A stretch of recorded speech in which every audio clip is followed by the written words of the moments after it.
can discouraged. Come here, let the wind guide you, and I will take away the pain inside you.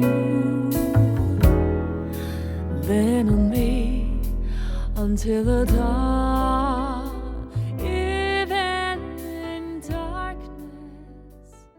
Hello and welcome to the Weekly Stuff Podcast with Jonathan Lack and Sean Chapman. We are here to talk about stuff this week on the show. We are doing another installment in our weekly Suit Gundam The Origin series, where we are going through Mobile Suit Gundam The Origin. This will be part 2, you'll hear later on today's show. But before then, there was some, let's say, big news in the world of gaming. Maybe some of the biggest news ever in the world of gaming, certainly if you're only going by dollars. Well, if you're going by dollars, it's the biggest in the history of gaming, and that is Microsoft's acquisition of Activision Blizzard King for $69 billion. We're going to talk about that. I don't have a whole lot of stuff this week, Sean. My stuff is mostly I've been keeping up with Persona 5. I am 83 hours in, and I have caught back up to the beginning of the game, for those who know Persona 5. So that means I only have one or two more full games length of content to play through. Yes. No, I mean, now you're at the part where Persona 5 actually starts. Yes. It's going to get good. 83 hours in. No, Persona 5 is good all the way through. I'm having a blast with it. I am at the part of that game, Sean, where you are getting significant amounts of Shuichi Ikeda dialogue, and oh my god. Yeah, you had no idea what you were missing because I mean, even if you had played it in Japanese originally, you still wouldn't have known because you hadn't watched Gundam at that point. But now you're getting like the full proper experience with that character. I know that man, he is a Char. He is most definitely a Char, yes. Oh my god, Sean. Anyway, it's a great game. We're inching ever closer to the Persona 5 Royal podcast, don't you worry. But that's pretty much been my stuff this week. Sean, do you have anything to share with us?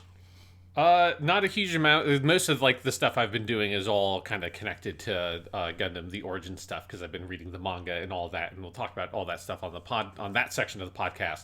But I do want to do a quick update on the Kimetsu no Yaiba game because I finished that since last week, and my overall impressions on it haven't changed tremendously. I still think it's it's a game that has a really good kind of foundation in its combat and the way it uses its characters and stuff, but the single player content is too light, and I wish there were more different kinds of modes.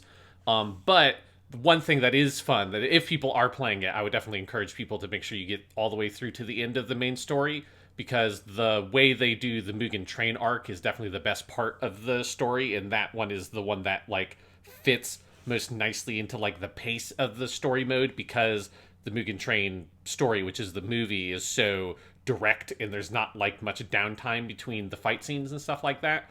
And so that arc adapts really well into the game, and I think they do a great job of it. And it has a moment in it that has one of my favorite objectives I've ever seen in a video game, where there's the part in Mugen Train where Tanjiro gets put into a dream where his family is still alive, and he realizes, this is like a trick, and is trying to this enemy is trying to lull me into a sense of security with this dream, and I have to run away from my family. And so, like in the movie, in the manga, Tanjiro has to run away while his youngest sibling, Rokita, yells after him, pleading him, like, don't leave, big brother, and it's completely heartbreaking. And then they give you control, and you have to, like, physically, as the character, run away. And then in the top left corner, which is where your objective updates to leave your family behind. Oh my god. And I saw that, I'm like, that is maybe the most brutal video game objective I have ever seen, is the game telling me to leave my family behind as I run away from this crying 5-year-old boy. Leave your family behind. Wow, that's pretty great. Yeah. So it's a, I wish that the Kimetsu no Yaiba game was a bit better with single player stuff, but when the game is good, it is quite good. So if you're a fan of the series, it is definitely a thing that's worth checking out, but pick it up on a sale would be my recommendation. I'm looking forward to playing it at some point. Yeah, mostly I've been doing Persona 5, I've been doing Gundam stuff, I've been doing some other stuff on the side that I'll talk about at some point, but this was my first week of classes also back at university, so doing some teaching, doing some work, trying to hammer out dissertation plans. That's fun and intimidating. So it sounds like the most fun thing in the world.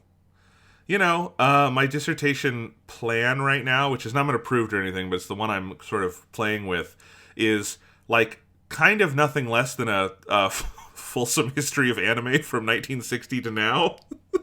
So that should That's be a nice and manageable ambitious. project. That's a manageable project. Yeah, it's not exactly that, but it's kind of that. I'll have to. Honestly should swing it by you, Sean, at some point because you know more about the subject than anyone I work with. So, anywho, that is a off the podcast topic. Maybe you'll hear about that in a couple of years. In any case, Sean, do you want to talk about some news? Yeah, let's. What's going on in the news, Jonathan? There's one thing going on there's a lot of things going on in the news as always, but in the world of video games and the stupid shit we talk about, it's pretty simple in terms of the news itself, and then the implications are bigger. But Microsoft has acquired, or is in the process of, they have made the offer. It's unless there was to be some antitrust scrutiny, which I don't think there will be. They are in the process of acquiring Activision Blizzard King. It's always easy to forget the King part of that, but King is part of Activision Blizzard for $68.7 billion, rounded up to 69, so you can have a chuckle. They are acquiring Activision Blizzard King for $69 billion, which is the biggest deal in the history of video games. It will mean Microsoft, which is Xbox, will now control, franchises such as Call of Duty, Overwatch, Diablo, all the hits from Activision Blizzard. Obviously, this crazy ones like Crash Bandicoot and Spyro the Dragon. Shit!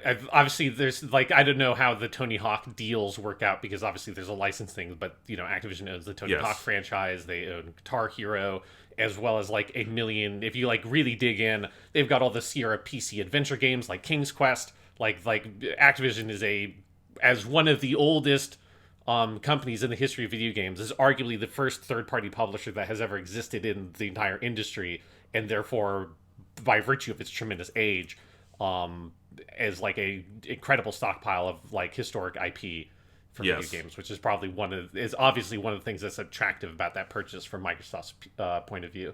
Absolutely. And I was going to say this obviously does come in the context, and I think reading between the lines would not be happening were it not for Activision becoming significantly embattled over the last year with actual legal scrutiny into its culture of harassment, which came to another head this year when we learned, we knew, but we learned definitively that Bobby Kotick is very deeply engaged in that culture of harassment, and not in a good way, in a bad way. He's a bad guy, and he was not going to leave. Activision Blizzard King has been struggling in a whole lot of other ways. Clearly he is an incompetent leader on top of being a bad leader. And so, I think something like this was possible because of all of that. It is still tremendously big news. Sean, remember a couple years ago in the dregs of the Xbox One days where we wondered if Microsoft would even stay in this whole gaming thing? Yeah. Well, they were definitely at a crossroads of either you open up the war chest of Microsoft, which is one of the most successful companies in the world. It's one of the mega corporations that will eventually own everything, and you fully commit to it, or you pivot out of the Xbox strategy, because the Xbox One was a true disaster for that brand and for Xbox in general.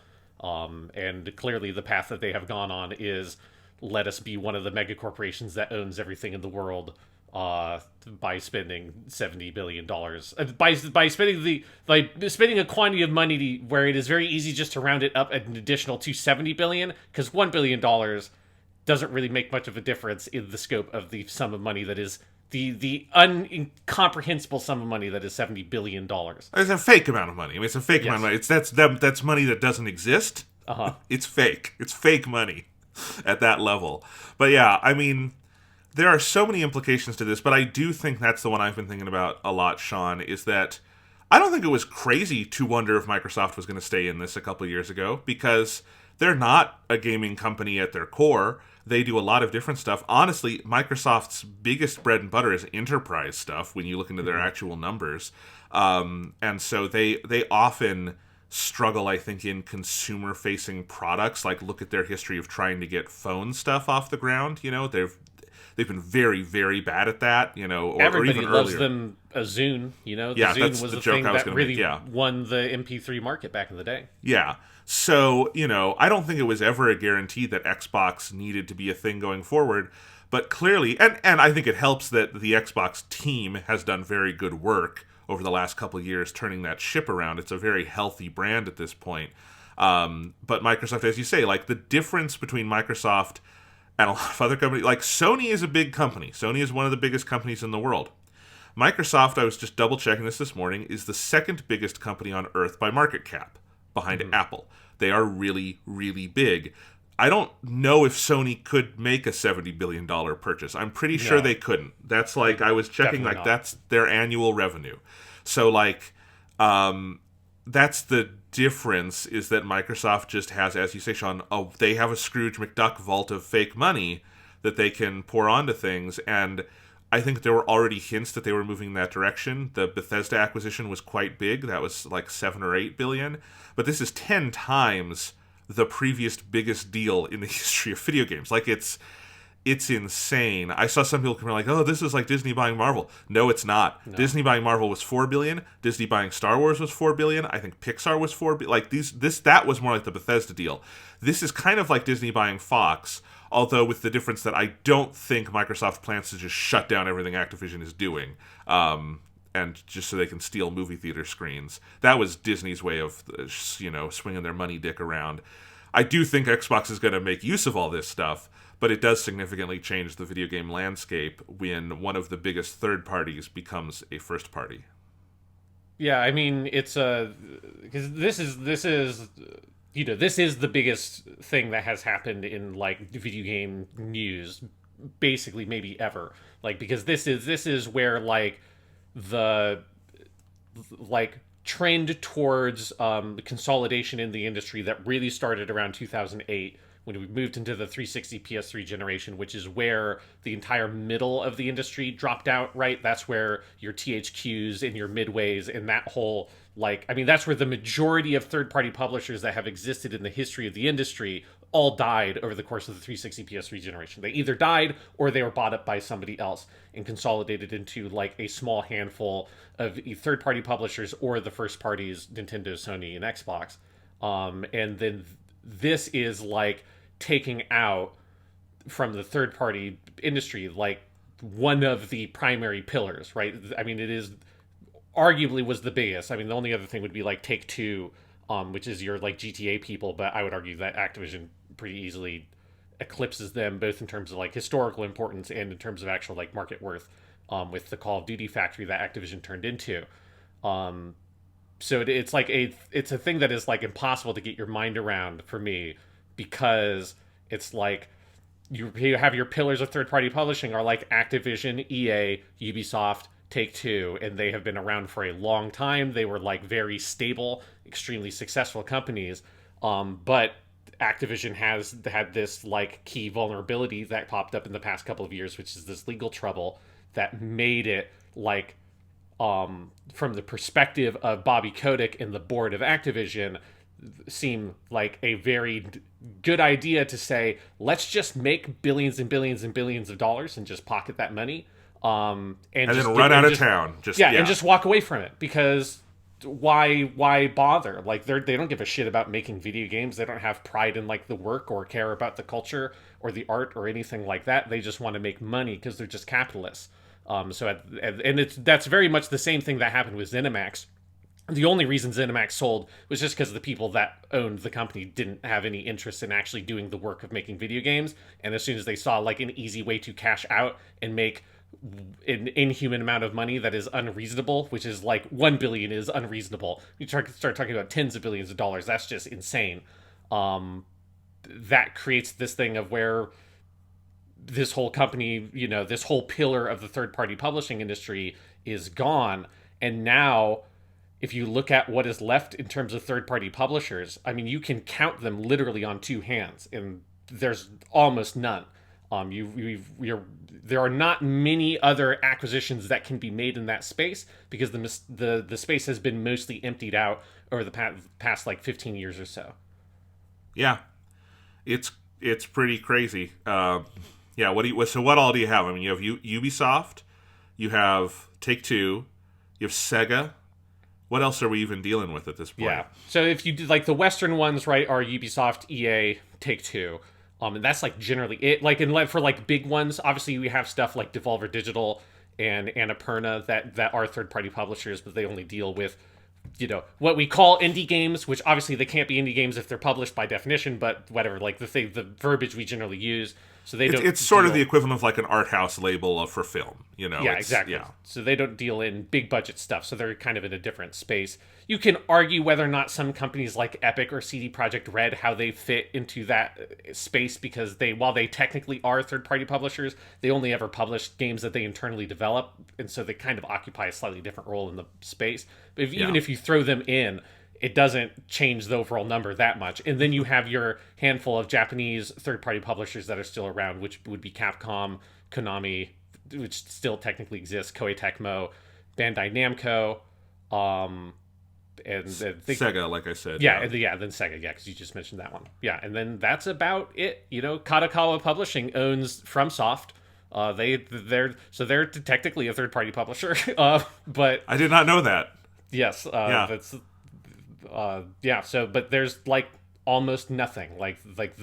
If you look up on Wikipedia, there's a list that Wikipedia has of like video game publishers, and they're like highlighted in 3 different colors. One color for if they have been like basically no longer exist, one color if they have been bought up, and then they're just like highlighted in white if they are like an independent third-party publisher. And you scroll down that list, and there's like there are more of those are just like small visual novel labels that exist in Japan than there are like actual like big profitable like classical video game publishers, because that market's almost completely gone.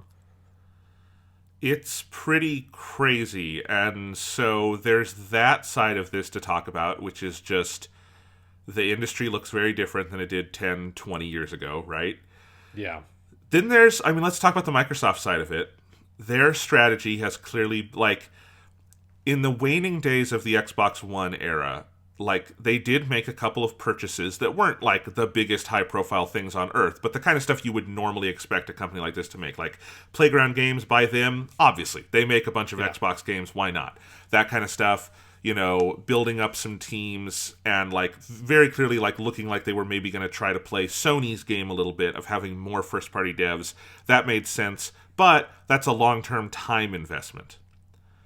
So then it becomes, well, okay, while they're working on that stuff, what else do we do for this? And I think that strategy has clearly shifted from just, like, trying to catch up to Sony to, I would say, they're playing a pretty fundamentally different game than Sony at this point, with now owning Bethesda and Activision, which to say they own Bethesda and Activision means they own like 20 different, like so many different studios and developers and hundreds of IPs and all this stuff. And that's a very fast thing. You can, all the Bethesda stuff is already in Game Pass. A lot of that Activision stuff is going to be in Game Pass soon. It's a way to kind of like flood the market. And I've also thought about it this way because, I still think there's a discussion to be had. I think there's a lot of people sure like, oh, all these things are going exclusive. I don't think that's a safe assumption for certain franchises. I don't really know if they would move Call of Duty just exclusive, because I do wonder if, like, Sony's way of selling consoles is almost like, you can think of it like HBO. Like it's why do you subscribe to HBO? It's not because there's a million shows every day. It's because every couple of weeks or months they're going to premiere a new high-profile show, and not every single one of them you're going to love or is going to be to your liking, but they're all going to be of a pretty high quality, and they're all going to have a certain kind of like sensibility about them, right? And it's curated, and I think that's the PlayStation sensibility with their first-party games, and that's what makes you come play, PlayStation, is because you want to play God of War, and you want to play Ratchet and Clank, and you want to play The Last of Us, and there's a certain, you expect a certain production value and like integrity to that, right? That's also roughly what Nintendo does. Nintendo is a little more brand driven in that sense, but like that's roughly what Nintendo does. And then Microsoft, I feel like their plan at this point is to outflank everyone else by just owning so much of the industry that whether or not you buy an Xbox or not, they still win. This is why I feel like I don't really understand the sensibility of pulling Call of Duty off of PlayStation, because that's a win-win-win-win-win for Microsoft. You're buying it on PlayStation? Cool, you're giving them $60. You're buying it on PlayStation, then you realize, oh, well, it's $60 here. I could just go play it on Game Pass over here. Win-win for Microsoft. Like, that's what I mean by outflanking everybody, you know? And that seems to be kind of the larger strategy here at this point. Yeah, like, I definitely think with Call of Duty, it could go... I think it really could go either way. Like, I think for sure the next couple of years, Call of Duty will stay multi-platform because Sony has had marketing deals and stuff with Activision for like 10 years plus at this point around Call of Duty, that we have to keep in mind there are at least 2 Call of Duty games in active development currently, right? And this deal has not technically gone through. It's going to take at least a year for this deal to actually get fully finalized. So there's going to be some...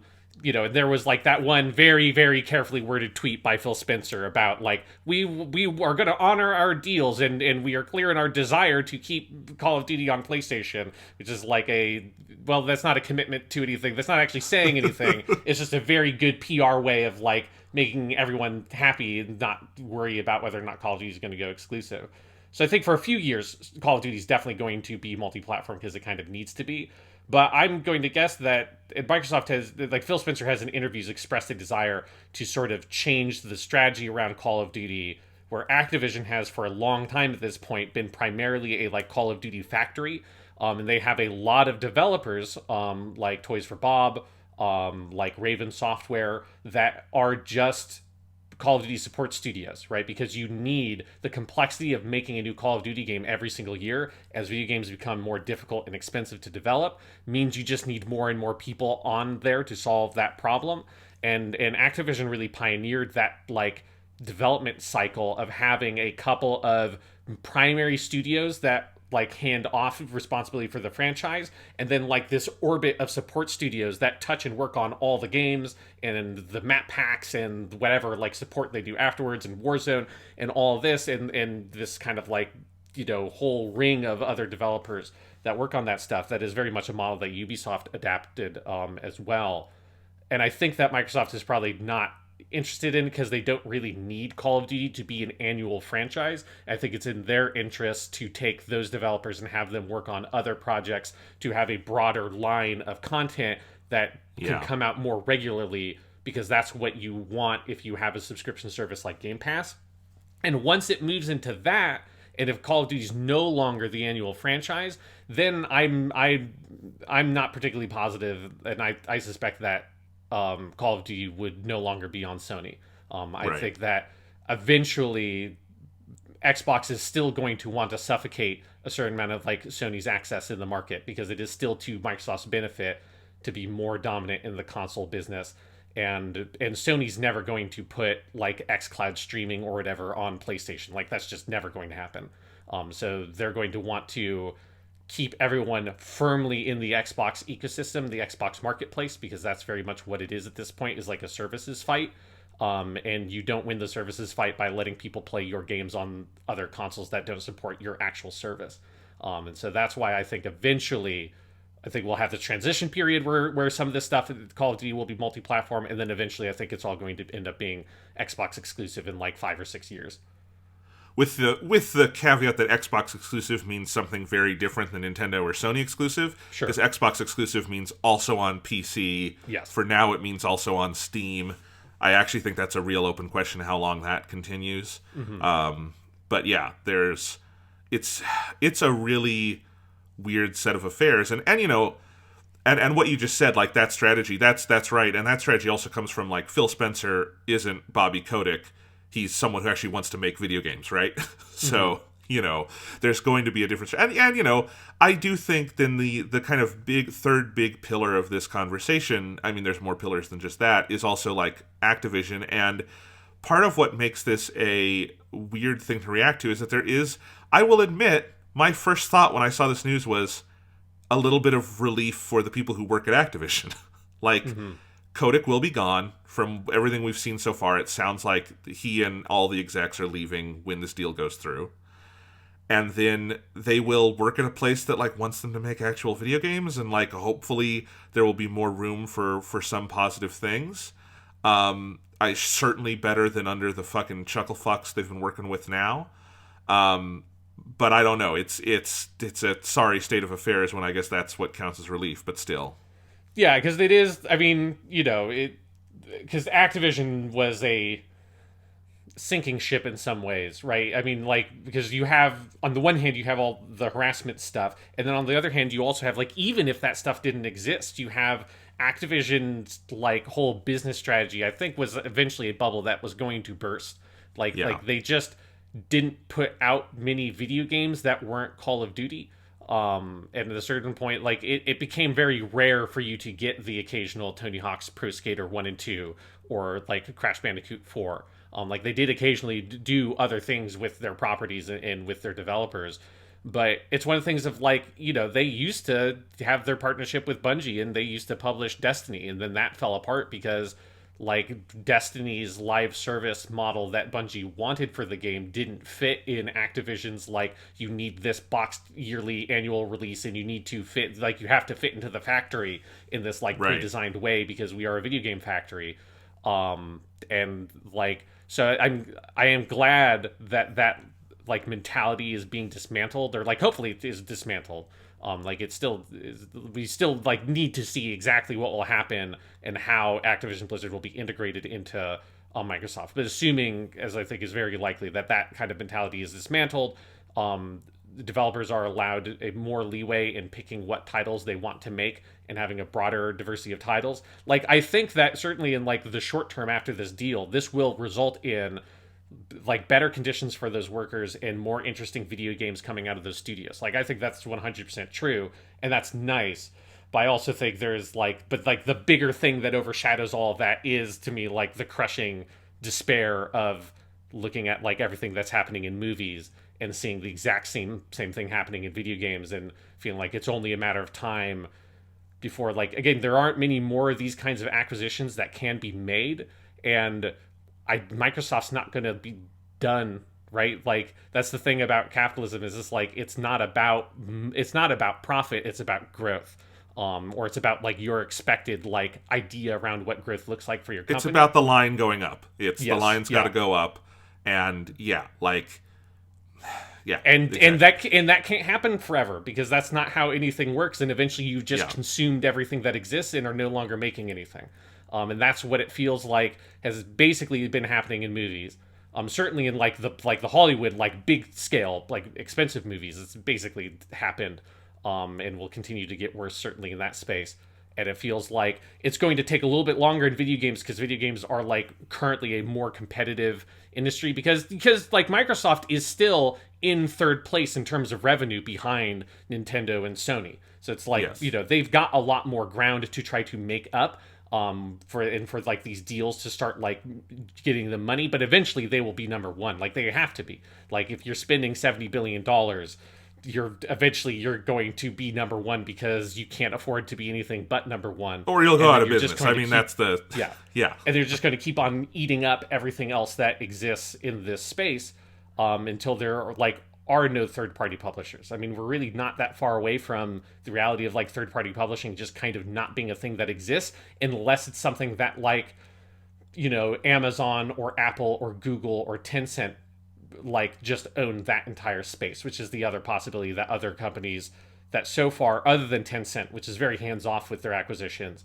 but, like, Amazon and Google and Apple, anytime they've tried to get into the gaming space in a serious way, they've completely failed. But if they want to throw that kind of money around, they could, and just buy up, like, a huge chunk of the remaining third-party publishing industry, and become that is the only way third-party publishers, I think, even survive for the next 10 years. Yeah. I mean, Apple's weird. Apple has their Apple Arcade thing, which has done decently well, but it's sort of a weird, like, sort of almost like indie game space, and it's some of it is Apple giving funds for people to develop games, but a lot of it is, like, buying stuff for this, like, little boutique service, so they're in a different kind of window right now. Yeah, I don't know. And it's weird, because, again, as we say, like, Nintendo is not in the business of buying other big companies. They're Nintendo gonna Nintendo, right? Yeah. And then I've heard the things like, oh, now who's Sony gonna buy about this? And again, Sony can't go buy an Activision. They're just not that big. Sony is really big, but there's a difference between really big and Microsoft. Yeah. And Yeah. Sony's never purchased a publisher. And I think it's a thing that when I see these conversations, and this is something we talked about in the ZeniMax one, is I get very frustrated with like people equate Microsoft buying Double Fine or Sony buying Insomniac as the same thing as Microsoft buying ZeniMax or Microsoft Yeah, it's a buying very Activision different Blizzard. thing. They're completely different. Like buying up one developer and that kind of consolidation, like, is generally speaking fine. I mean, it's a very natural process. And you have new developers pop up all the time. There are more development studios that currently exist than have ever existed in video games because of like the indie space, and you can have your like small studios of a couple dozen people can also thrive in this business.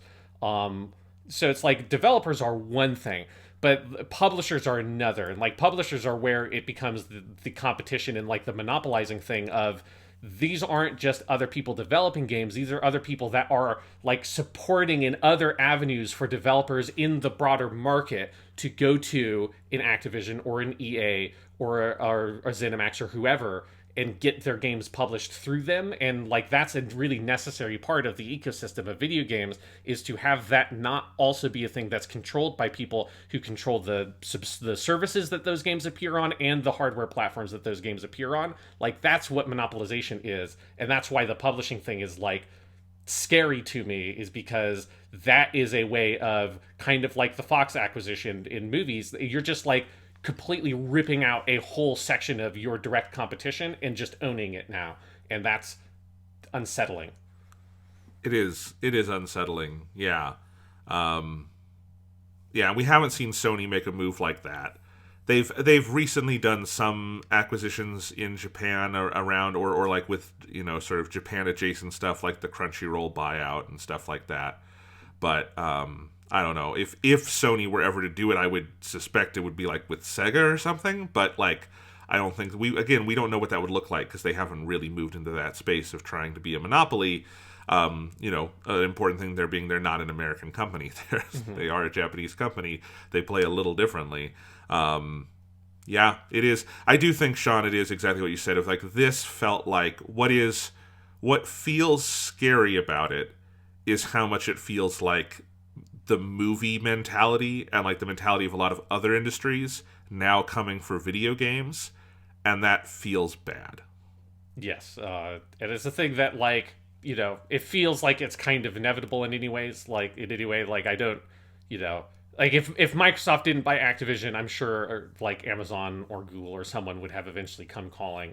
Yeah, which is part of like the reasoning of Microsoft wanting to buy it. And if like you limit your like vision of the future to what like hellscape of like mega corporation owns everything in the video game space, well, Microsoft's probably better than Amazon or Google. It's better because the people who work at Xbox know what they're doing and want to make video games. Like, that's the difference, is that, like, I mean, the people that work at Xbox now, though, like, that's always the other thing is, like, Phil Spencer's not going to be the head of Xbox forever, you know, like, no. Like, none of these companies are the good guys. In the short term, Microsoft is like the, you know, the lesser of all the evils available.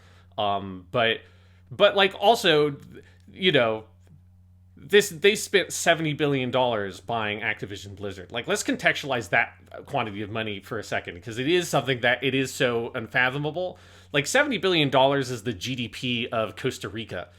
$70 billion is the amount of money that the U.S. federal government budgets to the Department of Education every year, like roughly for the past few years. So this isn't what you think of as like corporation money. This is like government, like the GDP of a small nation, or like a significant portion of like the budget of like America's national budget if you ignore the military side of it, which is the majority of America's national budget. But the stuff of the budget, America's national budget, that goes to things that are actually useful, $70 billion is a huge quantity of money in that sphere. Like the James Webb Space Telescope, which is like a 15-year-long project and the biggest space telescope ever developed, one that's been in development for so long. It just launched last year at the end of December.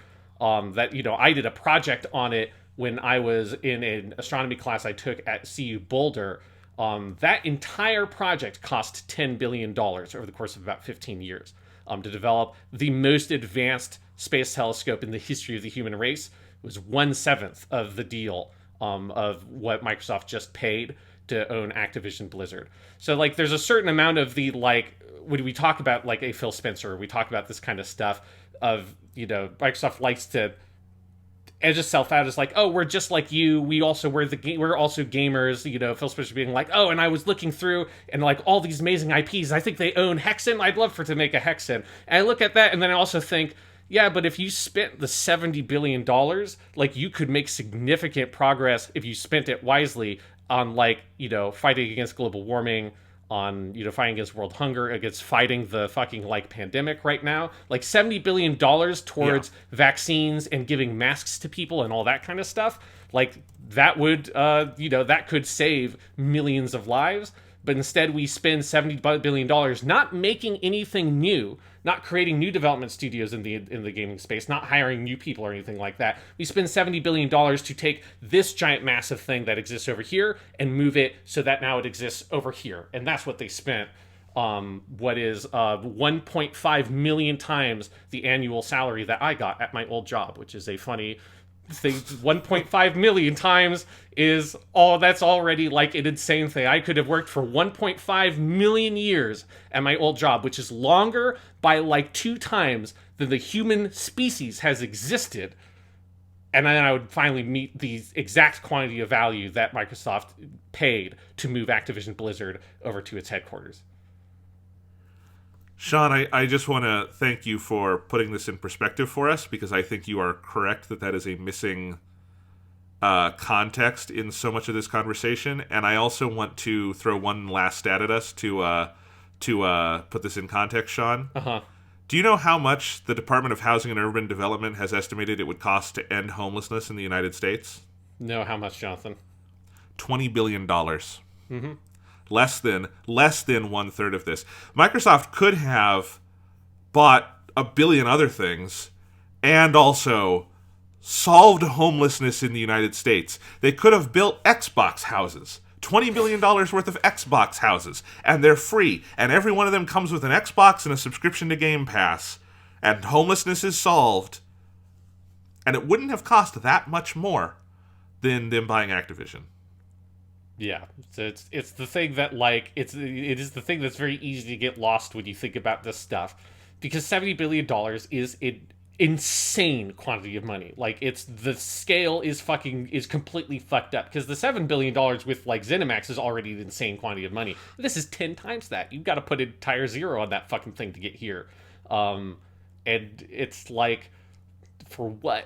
For why? Like what? It's that thing of you just, you know, you got to really stare into the void for a while and feel the existential despair when you see a number like $70 billion get thrown around for video games.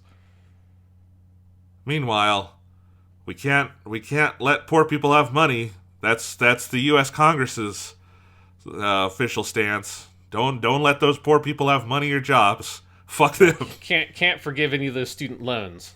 You know, no, that would be too expensive. Fuck. God damn it, Sean. Fuck everything. You want to talk about some fucking Gundam? At least that makes sense. Yeah, let's stop talking about this depressing shit, and let's talk about some super rad shit. Let's talk about Mobile Suit Gundam, The Origin.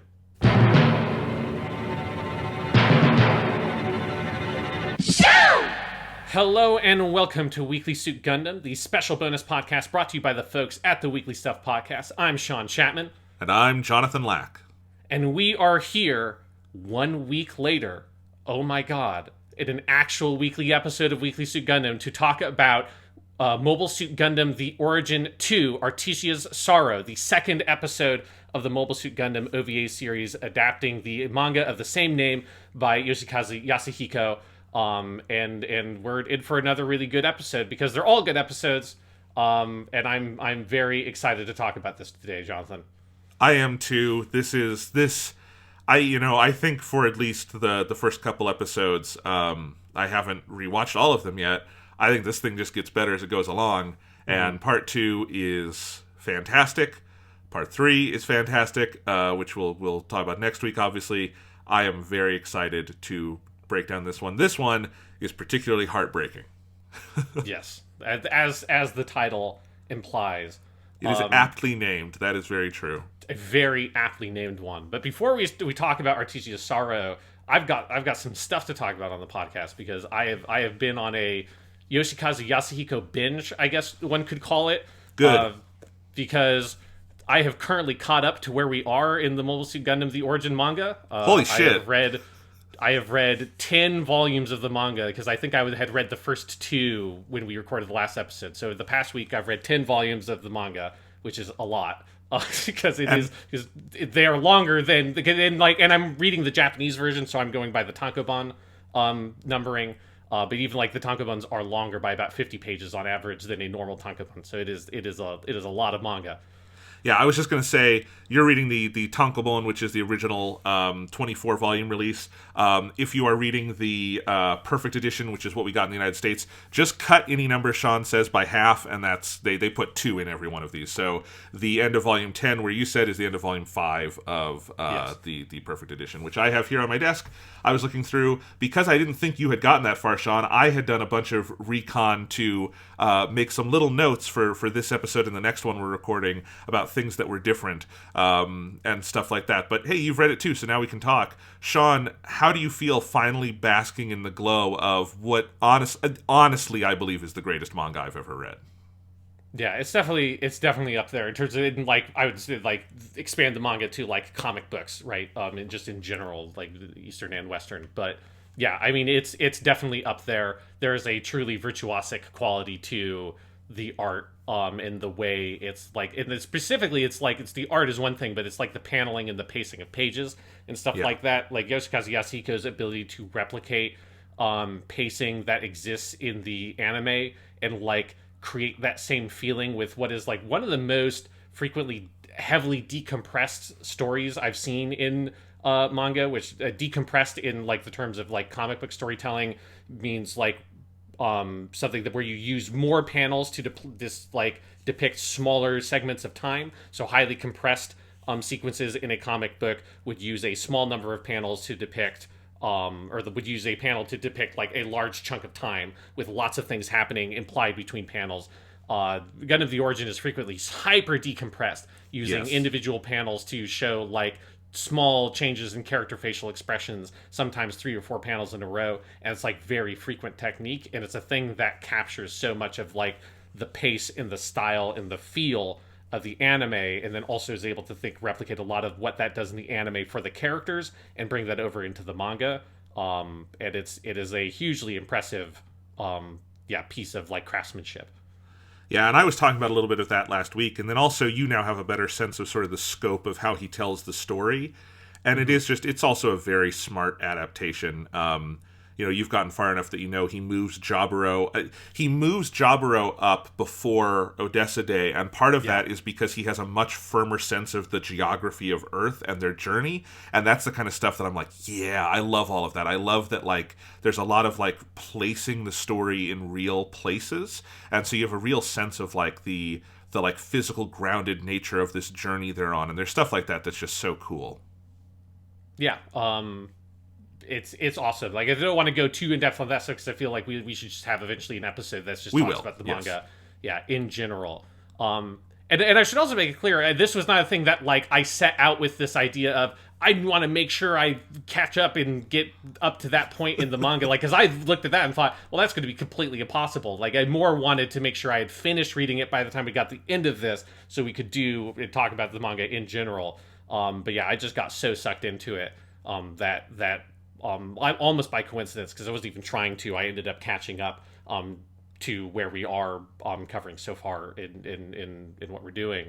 But that's not the only thing I've done Yoshikazu Yasuhiko related, because I have also watched Giant Gorg, which is the 1984 TV anime that he directed, that is available on Crunchyroll, and it had been on my Crunchyroll watch list for years at this point.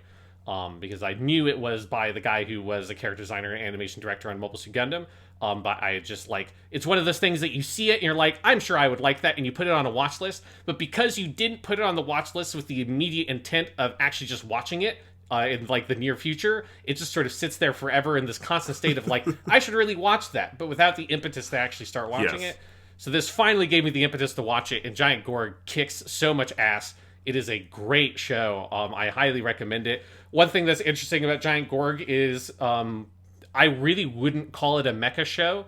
It feels like a show that like uses like some like mecha like ideas and broad imagery in order to sell itself, because particularly the mid 80s, that's when like mech anime was at its most popular, because that's where you've got Zeta Gundam and Macross and Votoms and all that stuff is kicking off. But really, Giant Gorg at its heart is a kaiju show. Its like closest inspirations would be things like King Kong and Gamera. It's very much a boy and his monster kind of show, where the main character, voiced by Mayumi Tanaka, is a kid named Takumi Yu, and he ends up on this mysterious island that's basically Skull Island from King Kong. It exists on no map. It's got weird monsters and stuff on it. It's got like a group of natives that live on that island. And then there's this evil mega corporation called Gale that is also on the island investigating all the weird, like, sort of biomechanical creatures that seem to exist there. And on that island, and this is all like episode 4, so it takes us time to get here. You meets Gorg, which is a giant robot, but Gorg is like independently intelligent. He acts on his own. He has his own, like, while he doesn't communicate very directly, he can communicate telepathically with the main character. And so while it appears on the surface, and if you just look at like the logo or some images, you might think it is a mecha show. It's very much not. But if you like movies like King Kong, if you like stuff like Godzilla, like the Showa era Godzilla movies where Godzilla is more heroic, or like the Gamera movies, it's very much in that broad tradition, which is stuff that I'll really love. And so it's got a really great, almost kind of like classic Hollywood adventure movie kind of vibe to it. Like, it's very easy to imagine a like 1950s Ray Harryhausen movie version of Giant Gorg, because it's just that kind of like adventurous heart and spirit to it. And it's fucking amazing. Like, I just love the show to death. That's awesome. Yeah, I was just on my iPad here adding it to my Crunchyroll watch list, where I was going through and like, oh man, there's a lot of shows Sean has told me about over the years on this thing that I have not had time to watch yet, like Polar Bear Cafe and Yes. Skullface Bookseller Honda-san. Those look very fun, but I haven't watched those yet. Here's 2 totally inconsequential things about Giant Gorg that is going to make you, specifically Jonathan Lack, want to watch it immediately. One of those things is that one of the main antagonists is voiced by Shuichi Ikeda. So this is actually where I believe this is the first time Mayumi Tanaka and Shuichi Ikeda worked together, which that creates a direct, at a Yoshikazu Yasuhiko production, creates a direct connection to the casting for episode 1 of Origin, where Mayumi Tanaka plays the young Char. Wonderful. But that's not even the small fact. The small fact is that Shuichi Ikeda voices an antagonist character who's an American named Rod Balboa, who is the grandson of Roy Balboa, and nobody ever talks about his dad. And I don't think it's supposed to be an implication, but I'm fascinated with the idea that his father is Rocky Balboa from the Rocky movies, because it's a family of men whose names are Balboa and their first name is R.O., and there's a mysterious missing member. The series is set in like the early to mid 90s, and the guy is like in his 20s to maybe early 30s, and so he would be the right age to be Rocky's kid. And so I can only assume that this is Rocky Balboa's son that is the antagonist, and he's Rod Balboa. That's one amazing. Fact. The other fact, Jonathan, that you will love, that again is totally inconsequential but is utterly delightful, is at the end of every episode of Giant Gorg, it freeze frames on the last shot, usually on a cliffhanger. That is a very like classic Hollywood style cliffhanger, because again, it's kind of going for that classic Hollywood adventure movie serial kind of vibe. But it freeze frames, and then over that frame, it draws in English in cursive, "See you next time, same Gorg time, same Gorg channel." Fuck! Oh my! Okay, well, podcast canceled today. I have to go binge Giant Gorg so we can do weekly Giant Gorg next week. Yeah, it's amazing. Like, the show, like just the vibe and the style of the show is incredible. Obviously, everyone can tell from those 2 facts, but then also like the characters in the story are really good. It's got a great ending. So yeah, I highly recommend Giant Gorg. I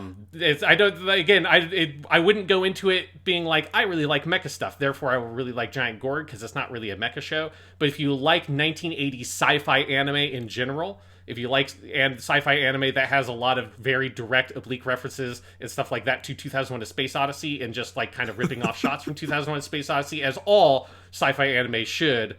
And then also, if you like stuff like King Kong, this is very much in that kind of wheelhouse, and it's unlike any other anime I've watched, and it's fucking great. It looks great. The first episode is called New York Suspense. Yes. That's a great name for an episode. I can't wait to watch this, Sean. That sounds wonderful. And I am also glad that you're enjoying the manga, because it's one of my favorite things ever. I'm impressed you managed to read that much, because this is one other thing about the manga, Sean, I have to say, the Gundam the Origin manga, is that it takes a long time to read, because it is so decompressed, it is so dense, the art is just so good, you want to spend all your time looking at it. Oh my god. Anyway, there's so much to break down here. I think everyone, just to fill everyone in, we're going to have 6 episodes on this OVA, obviously, but then we will probably do a 7th part where we just talk about the manga and you know, what's not in that flashback. So that'll take us through, actually, episode 50 of Weekly Suit Gundam. There you go. So yeah. It's good. Gundam Origin, Yoshikazu Yasuhiko, it's a good time. I'm excited. I'm going to try to dive into some of his movies and stuff also, because I'm just like hooked in right now. Yeah. But I think that's enough of the preliminary stuff. Obviously, we don't have there's no like production history or whatever. Like, this is all the same stuff from Gundam the Origin we covered on last week's episode. So let's go ahead, Jonathan, and dive into episode 2, Artesia's Sorrow, and pick up with our sad little the children of Zeon Zum Daikun and what's going on with them. Because it's not a great time for them over the course of this episode, I would say. Not over the course of this episode, though. Where they start out, they're doing okay. But before we get into that, I did just want to mention also, this is in the episode, but I wanted to start at the very beginning of the episode and talk quickly about how this show does recaps, because I love it. They use the original Gundam 79 music for those. I mean, it's redone, but it's basically the Gundam 79 music, so it sounds really cool.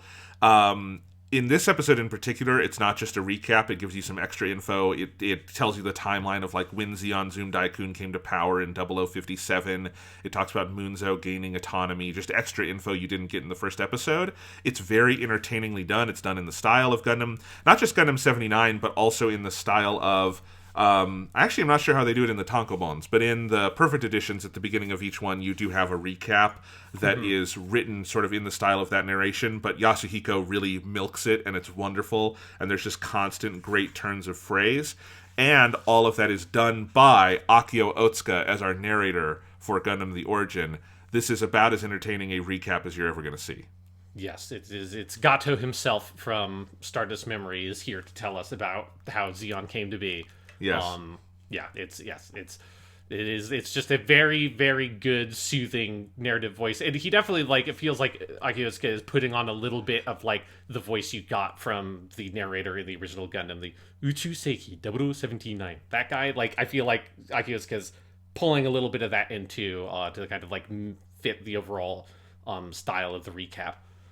So much so that, honestly, I'm like, I recognize his voice, but is it because it's in this style or whatever? And usually I can tell Akio Otsuka right away, but I saw it in the credits, and I'm like, oh, okay, because he is like, it's not as he's disguising his voice, but he's doing it in a very particular style, and that's part of what's so delightful about it.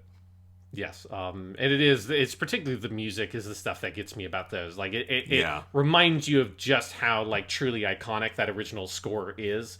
That, you know, it's been a long time since we've watched something for Weekly Suit Gundam that has used stuff from that score. So it's like just getting that opening theme is very, you know, it's very nostalgic in like a thousand different ways, both like for like the podcast, for when I watched it, and just like it has that like historical quality to it of where you just know immediately, like even if you hadn't watched the original Mobile Suit Gundam, you'd immediately, like, I think, feel that kind of classic quality of the composition. They break into it a couple times in as the episodes go along. In this one, you also get it when you cut back to Zeon and get our first rally of the Zobbies. You get like the Zombie family. There's just, and you're right, it is this. You realize just how iconic and like unique and interesting that music from Gundam 79 is. Every time they use it, it works on me very hard. But this episode proper picks up in Andalusia, Spain in 0071, so a couple years after the last episode. And Artesia is working as a nurse dedicated to helping people. We have a refugee crisis in the area that has been brought about by climate change, explicitly named in this episode as it's a climate crisis. Like North Africa is entirely uninhabitable, all this bad stuff.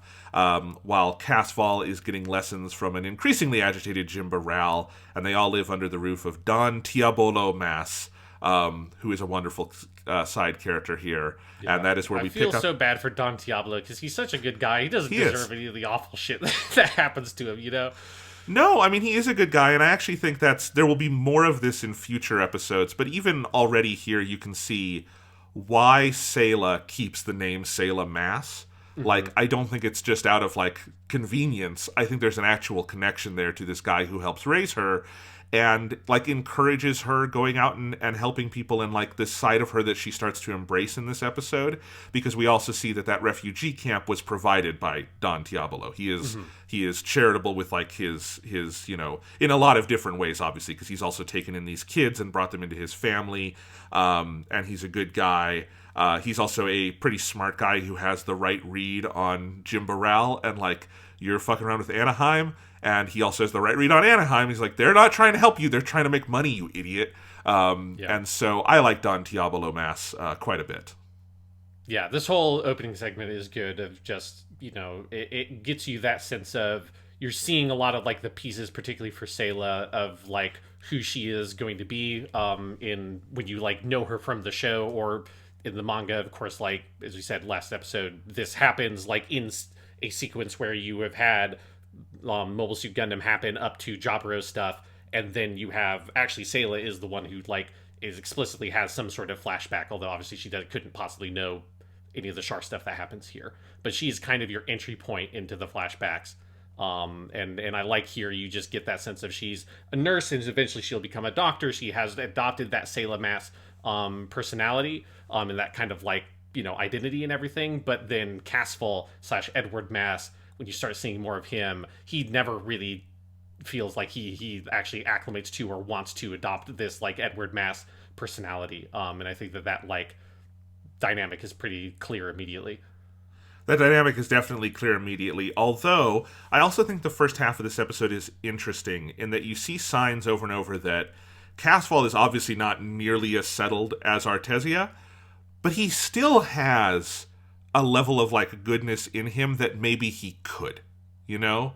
I would say he's definitely not, you know, he's not the, like, like the drawn knife or whatever, or the sharpened knife that he's described in later in the episode yet. You can see that there's still just, like, a young man in there that is just, like, a normal person that maybe when, like, if things had gone differently, he could have been a person and not a, like, sociopathic murderer.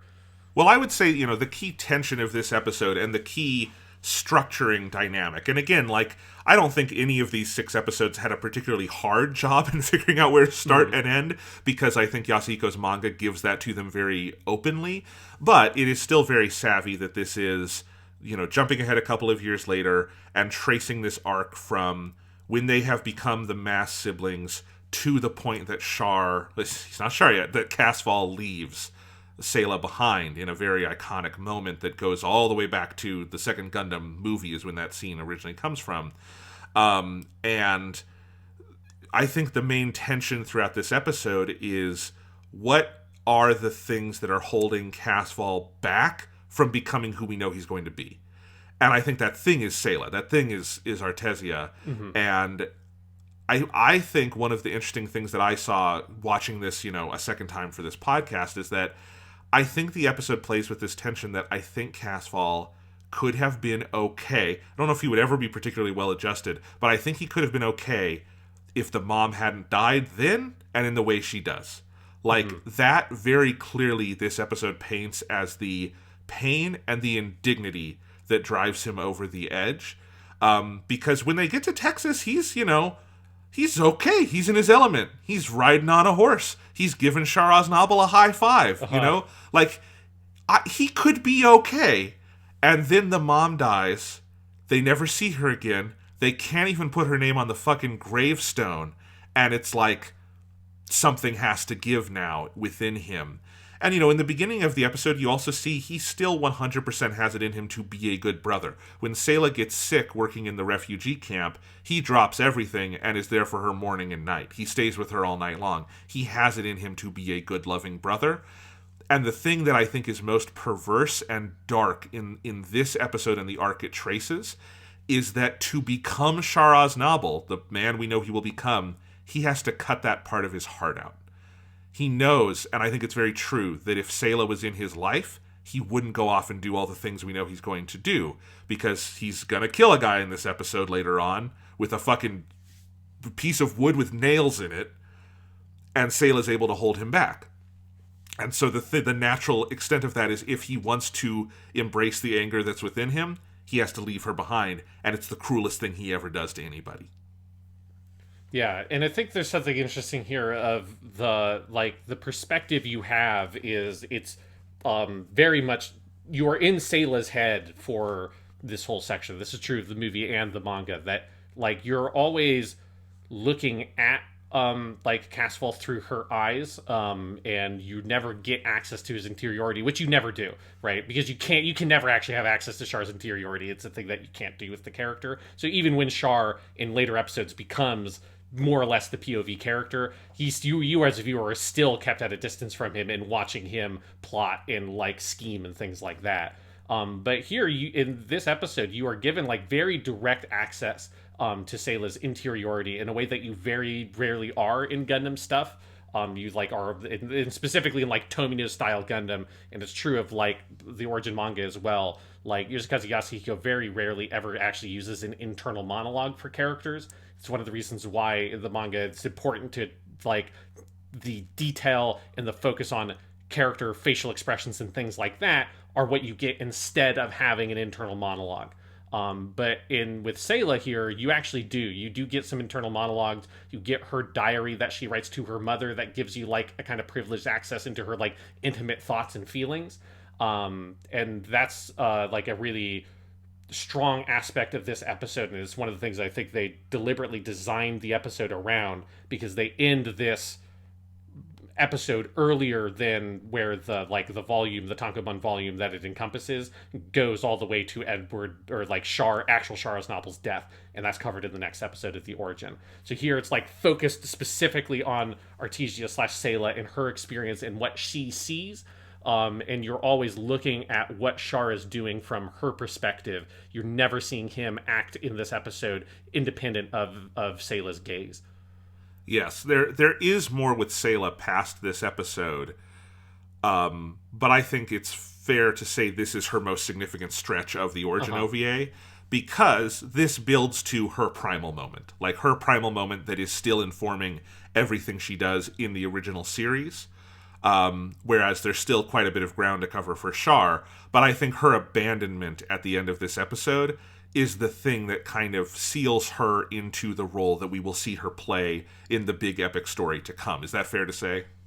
Yeah, because it is the thing that, you know, where the flashback happens in the manga that like precedes this is immediately after her confrontation with Char at Jaburo. Yes. Right, so that's like kind of what prompts this whole thing, is her encountering him and her knowing this time for sure that he is her brother, and he knows for sure that she is his sister. And that's the first time they've had that confrontation in the manga version. So that's definitely, that feels like that's what this specific story, which in the manga is called Char and Sayla, like is telling. Is the like origin of these two people. But the origin of Char kind of gets moved to the beginning of the next episode of the Origin manga, so that this episode can focus entirely on Sayla's experience. Which is smart. That's exactly how you should do it. They do it very well here. And, you know, that final moment, you know, we don't have to move through these episodes linearly, obviously, but they fucking nail it. That is one of the most iconic moments in the history of Gundam. It's first glimpsed. I mean, obviously, you know in Gundam 79 that Char left Sayla at some point, but there's no visual associated with it. It's in movie 2, when she is in the prison cell after she goes out in the Gundam alone and tries to interrogate that prisoner and all of that stuff, and she's put in solitary, that we first get this flashback where she is reaching out to Casval. In this, it's like a dream sequence, so it's a nondescript blue background world, but she's running and she's yelling, Casval, Casval Nissan, that over and over again, and it is Char in the big brown trench coat with the briefcase walking, and his one look back, and that iconic look.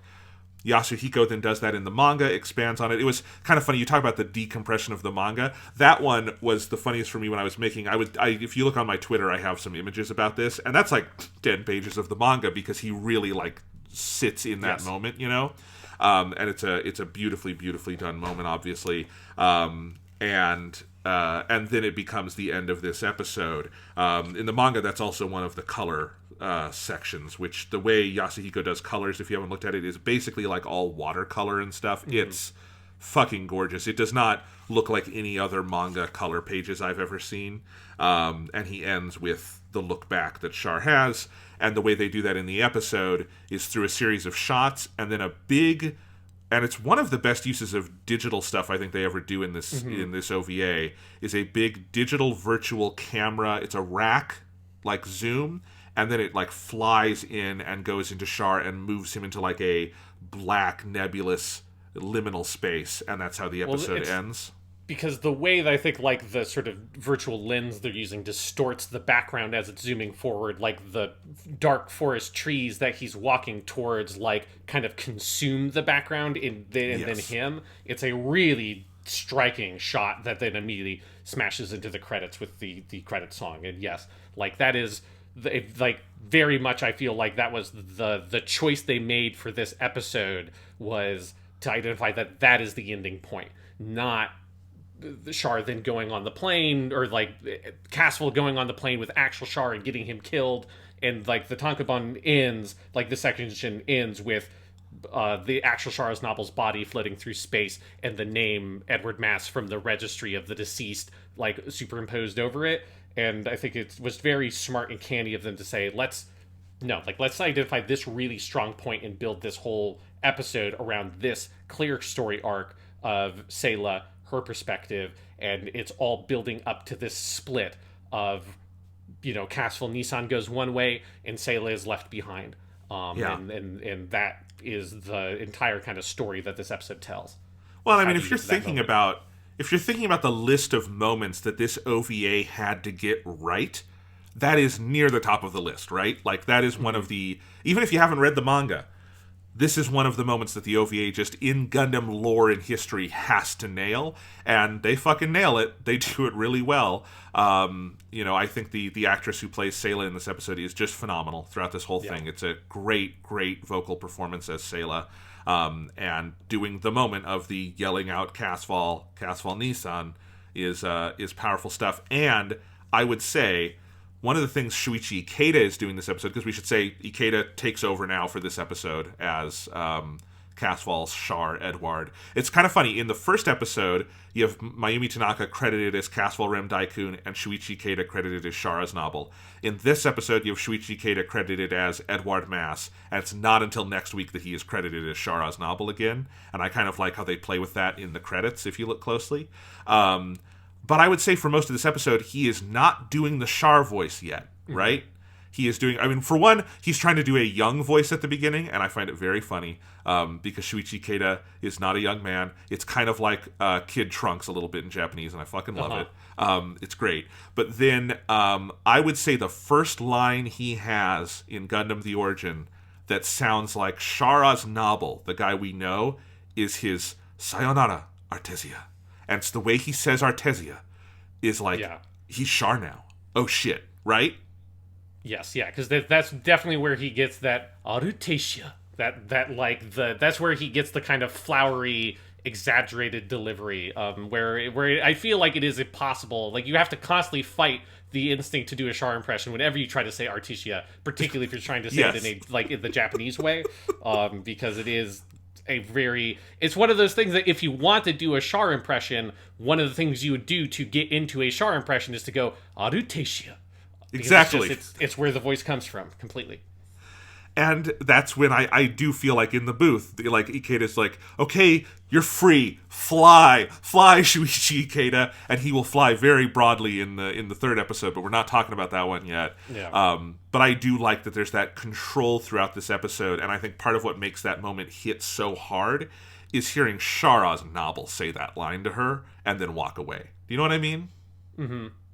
And part of what makes it powerful is, I think, like the distance that you're kept from that character. Like that's part of like the point of having Sayla be so completely your POV for this section of the story, is like you can only kind of guess at or glimpse at the moments where that transformation is happening, and you never know inside what is Char actually, or Castle actually thinking? Like, what is he actually feeling? Like, how much of that anger and the manipulative element of his character that you know from the rest of the story, like how much of that is there and you're just not seeing it, or how much of that is being born in front of you in these moments?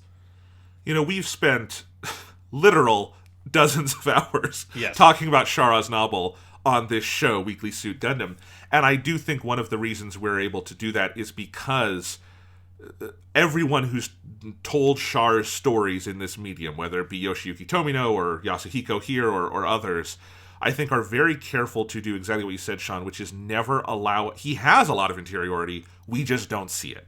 We are always denied that. We are given very, I think, like, knowing glimpses into it, like the moments in Char's counterattack, the movie, where the mask drops a little bit, is very intentional. And so that's why I feel like I can identify, as I did last week, like the three most primal moments, like Rosetta Stone moments for Char for me, and I listed those last week. And it's because it's those rare moments where something breaks and you see behind the mask, like metaphorically. In all three of those scenes, he's not wearing a mask. The mask of his actual, like, human face.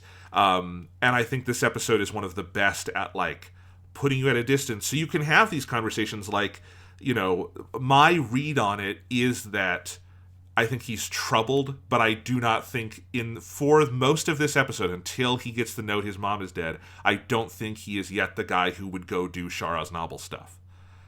But I can see someone reading it differently, you know, like what is on his mind when he meets the boy actually named Char Aznable and gives him that really, you know, big high five, which is a wonderful, like, full page in the manga, and they do it very fun here. And Sayla's very worried because she's like, what is he thinking?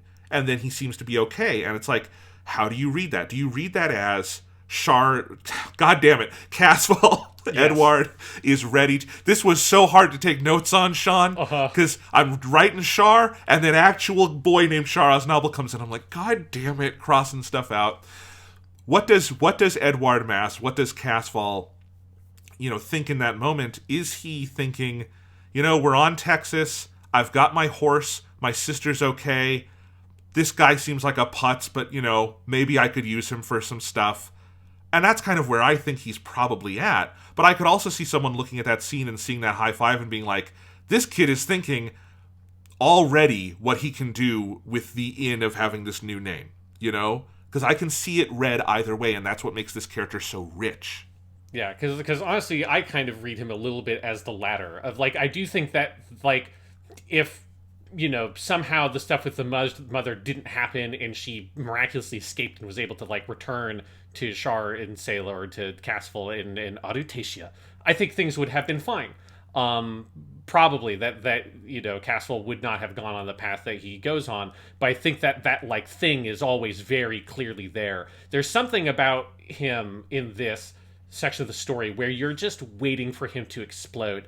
There's a like distractedness to his character in a bunch of scenes, like in the Jimbo Rao scene, and then later at the dinner scene, where Char Aznable, the actual Char Aznable, can go to the academy or whatever, and he's very passionately talking about Zeon and the Zabis, you know, taking on the reins for Zeon Zoom Daikun, and everyone, or like particularly Artesia, is like looking at Castle, knowing that it's like this is a time bomb going off, and Castle just acts very distractedly, so it's like, and it's hard to know when you're looking at it. It's like, does he actually not care? Because everybody else is like visibly scared by him.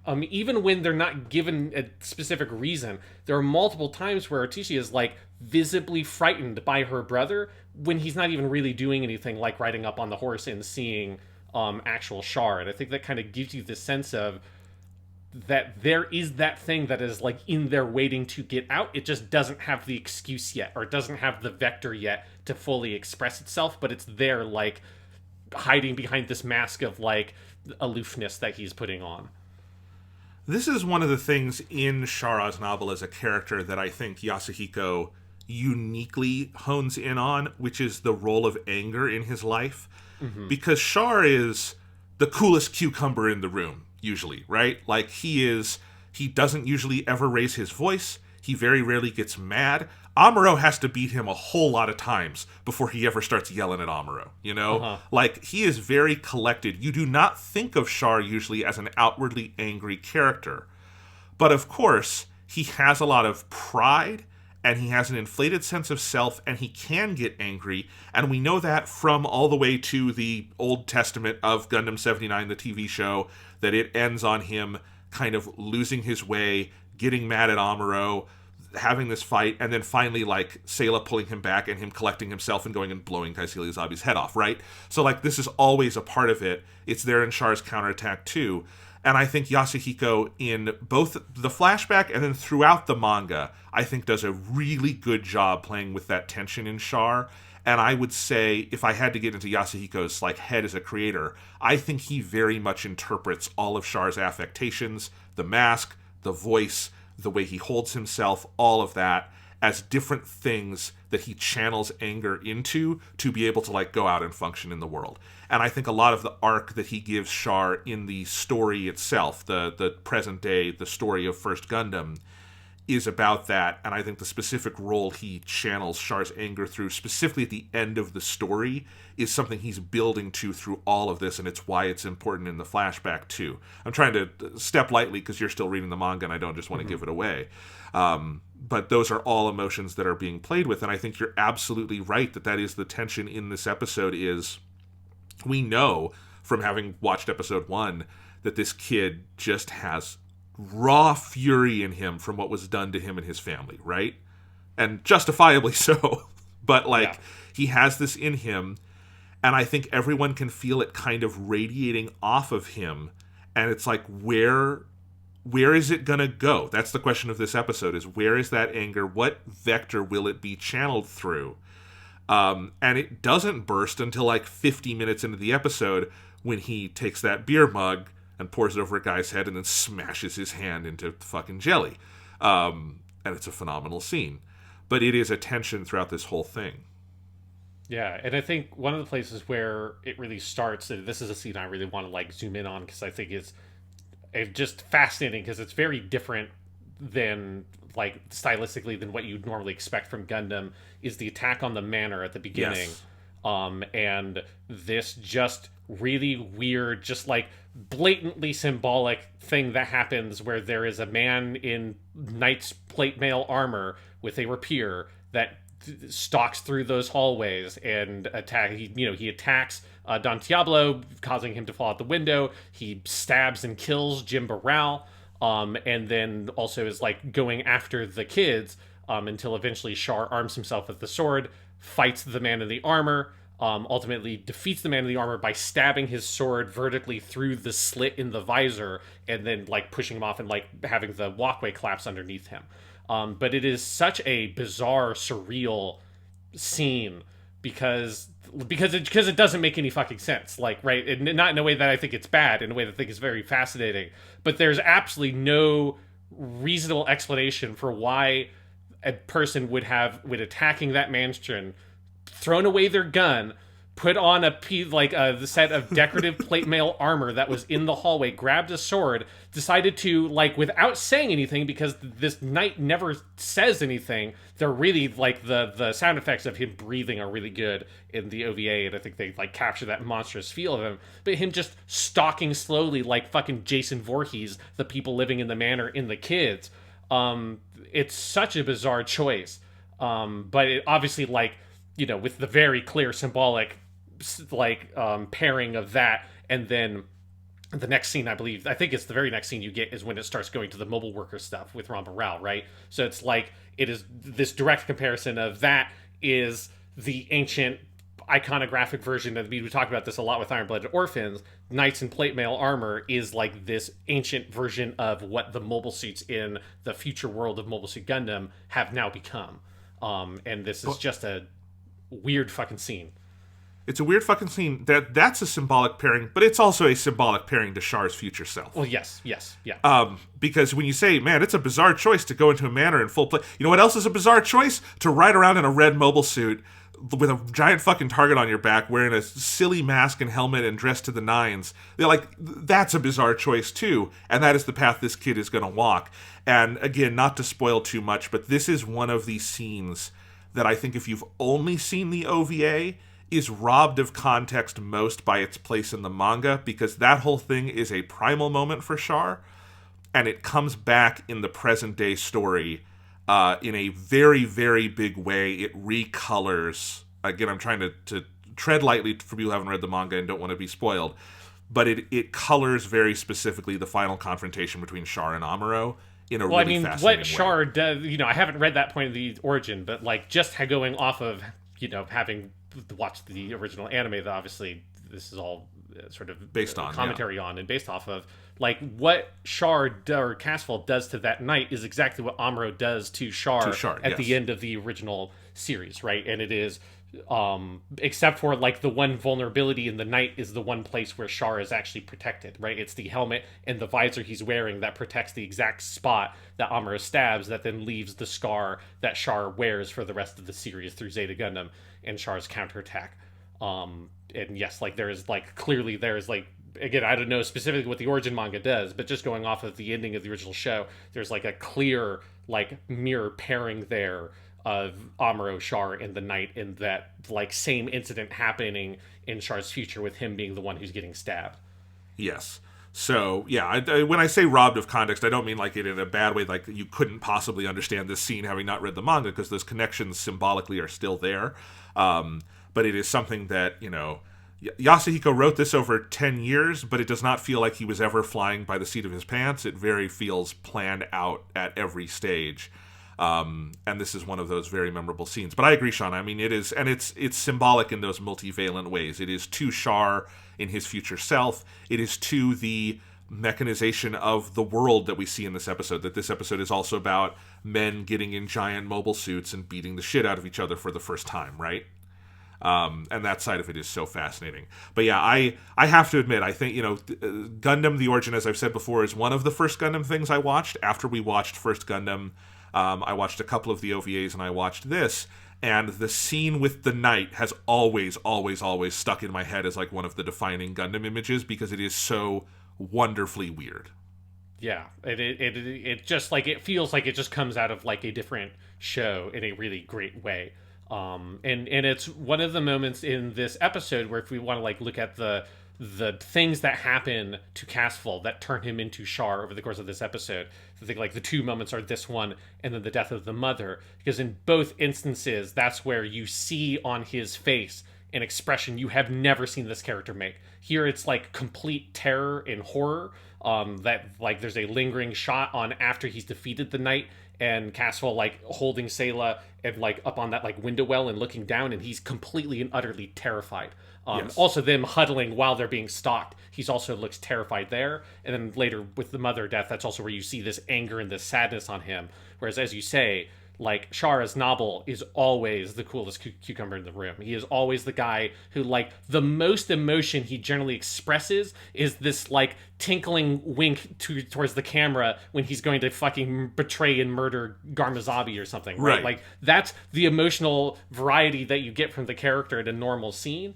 And you never see him be visibly scared by something, and seeing him just be utterly terrified by this metal man stalking him, that he is this just like anonymous figure that says nothing, that you can't get at in any way, that he can't hurt in any way other than by going through the visor like directly to the eyes. Earlier he tries to swing and hit the sword on like the side of the plate mail, and it does nothing, as it would do nothing. And that sense of him seeing that, and then I think that horror, that is then the thing that he wants to become, to sort of like get over that feeling of powerlessness he had in that moment, like the only time he's ever felt powerless, right? He was like locked in a room with Cecilia Zabi, was handcuffed, and she verbally and like physically threatened him, and he didn't fucking blink. But this thing is here, and it completely scares the ever-living shit out of him. And I think that sense of like that need to overcome that fear and become this like invincible metal anonymous man that you cannot hit, you cannot hurt, you can't get to this guy in any way because he's completely covered up in armor, is the thing that Char wants to become, both literally with the mobile suit, but then also figuratively with the, like, layers of different identities and things and masks he puts over himself to keep himself caged up and in a metal suit so no one can get to him. That's a great analysis. And of course, what is the thing Char forgets about this primal moment is that he could get to the guy in the metal suit. Yes. Right? Exactly. There's always a weak point. There always is. You can't actually become the invincible man in the metal mask. And Char knows that because he stabbed him through the fucking visor. No, it is, I think one of the things that makes The Origin so good as a prequel is because it has this focus on this series of primal moments. And I keep using that term because I think it's the best term to use. It's these, moments that we all have in our lives. And sometimes they are uncanny and weird. And they are often driven by moments of heightened emotion like anxiety and fear that, are immensely important in shaping us into the adults we become. And I think the ones that Gundam The Origin identifies for all the characters over and over again just ring so true, both to the series that we know and love that this is prequelizing, but also just to kind of the way life works. It feels very human, even if, very few of us have been space royalty displanted from our home colony and then stalked by a man in a metal suit of armor. There's an emotional truth to that entire scene that I think feels very real because it harkens to whatever your primal moment is that creates different ticks in you. You know what I mean? Yeah, and I think that's one of the reasons why it's very effective to use this almost like dreamlike, surreal scenario of the knight in armor stalking them in the, mysterious future year of Universal Century 0071, where, it's juxtaposed with people making giant walking mechs and fighting with them, right? Yes. It's such a weird choice. I do really want the, one volume spin-off manga about who that guy actually is. I want to see, who is this dude who decided, you know what, I know I've got this, future of AK-47 or whatever, but instead of that, let me put on this suit of armor. Because it's that guy's incredibly lucky that nobody in that house apparently had a fucking gun, because the thing about plate mail is that there's a reason why they stopped using it is because it's not actually bulletproof, and if anyone had a gun, that dude would have been fucking got immediately. So he's very lucky that, that nobody in that house knew what to do when a man in knight armor shows up. Yep. I'm looking at this scene in the manga too, and I don't remember the coloring exactly in the anime version, but in the manga, the first half of the scene is in black and white, just your normal manga pages, and then it does have a section after Char stabs him in the face in color. And the way Yasuhiko does color is it's never going for realism. His use of color is very impressionistic. It's often coloring over whole things to give sort of an emotional atmosphere. And that scene, it's this amazing series of shots of the knight with the sword in his face, blood flying out, grabbing at it, trying to get away, and then Char knocks him over.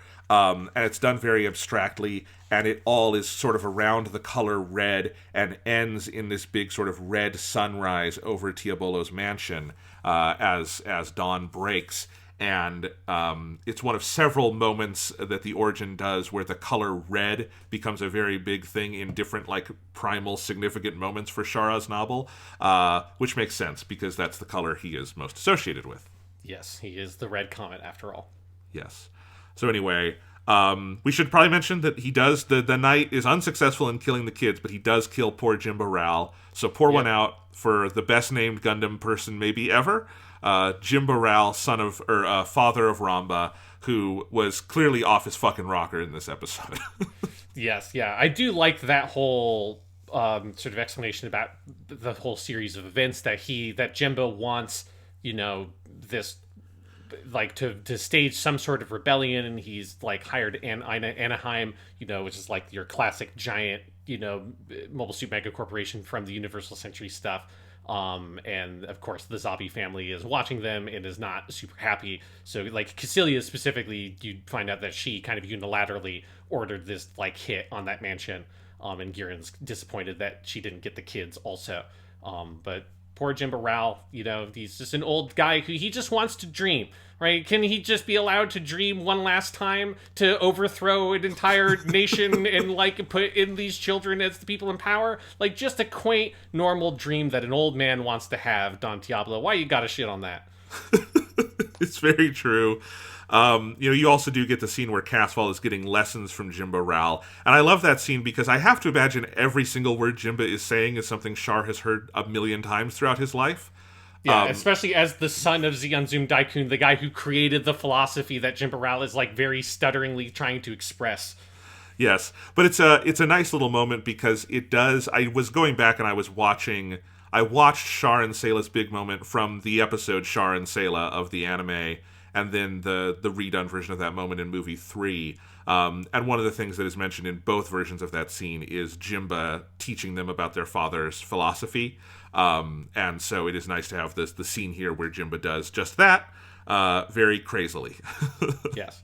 There is a beat that it exists in the origin or in the OVA, but I think it doesn't quite hit the same thing that the manga page does, where the page where Jimbo Ral is explaining this, like it's the page where he's moved on to explain the new type stuff, then like cuts to, and they do this cut, but I think it loses some of like its strength that the origin page has. It cuts to Sayla floating in the pool face up with the water around her, that in the manga is drawn in such a way that like very directly references that really iconic shot of Lala Soon after she dies and her dress melts into this yellow pool and her face is floating above it, and the way that shot is, the panel is framed in the origin manga like is quoting that directly when Jimbo Ral is talking about new types, because you also know that Sayla is a new type. She is like had new type shit happen to her before this point in both the anime and the manga. And it's one little beat that I feel like the OVA kind of misses on that is like a really good piece of framing and like, foreshadowing / reference that the manga does. That is also how Tomino's novelization ends, is her in the ocean hearing Amuro's voice from the dead as a new type. Mm-hmm. So, yeah, that's a really good catch, Sean. I would not have remembered that off the top of my head because it's been about a year since I read the manga. Yes, well, yeah, I read that page about 10 hours before I watched the episode, so... There you go. Want very detailed breakdowns of what is different, I could definitely provide, because I was, reading and watching it almost simultaneously. Well, and I found it immediately because it's a super striking visual, and it is gorgeous, yeah. As it's the kind of cut... You could do it in animation. It would be harder, though. Like, there's something about the starkness of moving from one panel to the next that is what makes that so powerful in the manga. Mm-hmm. Yeah. All right, what else to talk from this stretch of episode? We talked about... So it is... We get a cameo from Mirai Yashima via her father, Shu, who is the one who visits Tiabolo as he is... That poor guy. He got thrown out a fucking window. Every bone in his body is broken. Yep. And he's still thinking about the kids. He's thinking maybe about abandoning them, but for good reason. I wouldn't blame him for that. And Shu Yashima has the idea, well, what if you moved to Texas? No, not Texas on Earth, Texas in space. Texas in space. Yes. But where actually the architecture is a little bit more modeled after Wyoming, which is a bit north of Texas, which is a really funny piece of dialogue. This fucking great piece of dialogue. Yeah. But yes, he owns this colony that was abandoned inside 5, and his whole logic is that if you move there, the Zabis will see that as a show of submission because Loom is the side closest to Zeon. And yeah, I like that little touch. I like getting little girl Mirai here who sees Char and Sayla in the window as she's walking away. And we get one line from Mirai here. It is a different voice actress. It's not the one who was in original Gundam 79. But I do like seeing Mirai here. Yes, it's a pretty natural beat, particularly because like you hear about her dad being very important in the origin manga and in the original anime, and it's fun just to like see him as like, oh right, to be reminded, right, Mirai's dad was like this big corporate businessman dude who was like very influential and seemed to be a good guy that tragically dies off screen during the events of the first episode of Mobile Suit Gundam. So it's nice to see just to get a little glimpse of that character is pretty cool. And I like the whole idea of, because this seems true to her backstory in the show, that she went around with him and like had a lot of experience with this business. So that's a nice moment, yeah.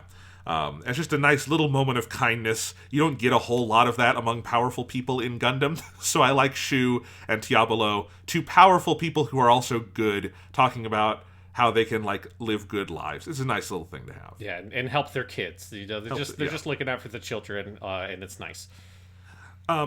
Before we move on to all the stuff in Texas, I think we should do what the episode does and cut away a little bit here, because this is where we get a cut back to Zoom City. And it's done, first we get a big zombie rally. We see how much they've sort of progressed in the last couple of years. We get some nice Gundam 79 music as Gihren is given one of his big speeches. And they have all their fucking regalia now, which I think that's one of the striking things, is going from the Republic of Munzo in episode 1 to 3 years later now, and how much like Zeon is crafted through like regalia and pomp and circumstance, which is how fascism works. Yes, yeah, like this is where you start getting like the very direct like Naziist like elements to their fashion and the architecture and the propaganda and the fucking giant signs and flags and all that stuff. Yeah, it's a very striking cut to see how much they have like very quickly immersed themselves in the power structures of that entire colony. And I know we sung his praises last week, but we're gonna have to do it every week. Ginga Banjo is just so good as Gihren. Oh my god. It's just, Ginga Banjo doesn't do a huge amount of voice acting anymore, which is understandable because he's quite old. But I wish he did, because he still fucking got it. He's so good. Every time you cut to him, I'm just like, yes, more Ginga Banjo, please. He's got maybe the coolest name of any person on the planet. You can't you can't help but smile if you say the name Ginga Banjo.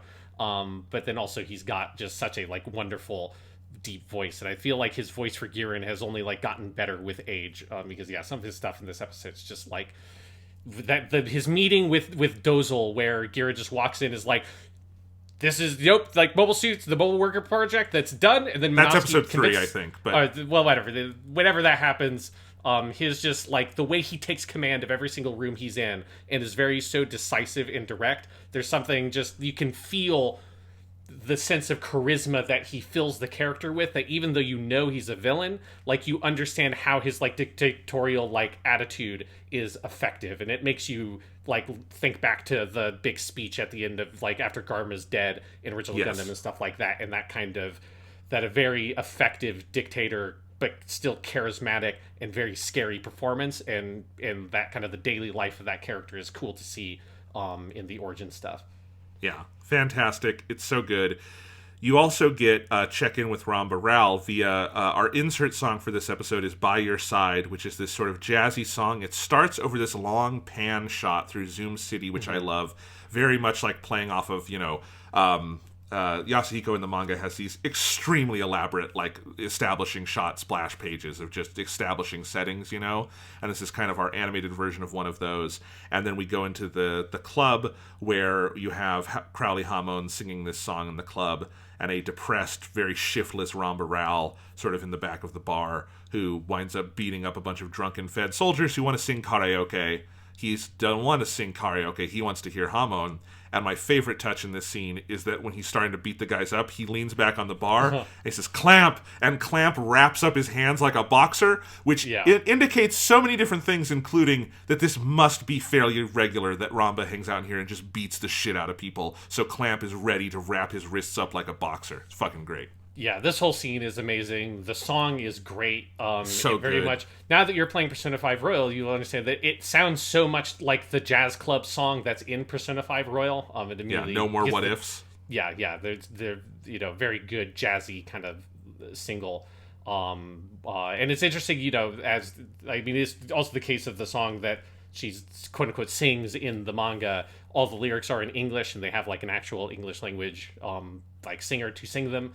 And that all is great. And then, yes, the detail of having Clamp, a man who I was very sad when I got to the point of the manga was reminded of, oh, right, he's the guy who's part of Ramba Ral's crew, who the reason he gets killed is because he goes to the command center of the White Base to blow up, like, the outside of the window, but that's where all the kids are, and, like, Mirai and Fraubo are there, and he basically gets shot because he doesn't want to kill all the little kids that are there. And it's like, that's, like, one of the saddest little character deaths that I had forgotten about that moment, because it's in the TV show. But it's also the manga. But yes, Clamp there, he's just a good guy, and him taping up Rumble Rowell's hands right before Rumble Rowell just goes to fucking town on these guys. There's a very good moment that is like a very iconic gif from Yakuza 2 where Rumble Rowell gets hit in the back of the head with a fucking beer bottle, and he just turns around and it just pissed him off. And it's very good, and he just, he fucks those guys up, and it's great. He takes the mic and shoves it in their mouth, yelling at them to sing. Yes. And that is the point at which Dozel Zabi enters the episode. And I love this dynamic here between Dozel and Ramba Ral, because Dozel Zabi, especially compared to some of his siblings, is no genius, but he's very smart about soldiers and tactics and things, obviously. And he 100% has the right read on Ramba Ral, which is that this is a guy with a lot of talent and a lot of fight in him who has no direction or purpose, and I've got a really cool mobile suit division. And he is 100% right, because he totally gets... Ramba's a little, wary about it until he gets there, meets Gaio, Ortega, and MASH, the future Black Tri-Stars, and he sees Mobile Worker 01. And this is a theme that'll be in this episode, the next episode, throughout the OVA, is soldiers seeing mobile suits for the first time and falling head over heels in love. And it very much happens to Ramba Ral here. Yeah, it's a good... it's a very good read on the character of Ramba Ral that proves very true. It's stuff we talked about in the previous episode. But that he's just he just doesn't think in big scale ways, and he's not interested in thinking on the big scale level. That's just not the guy he is.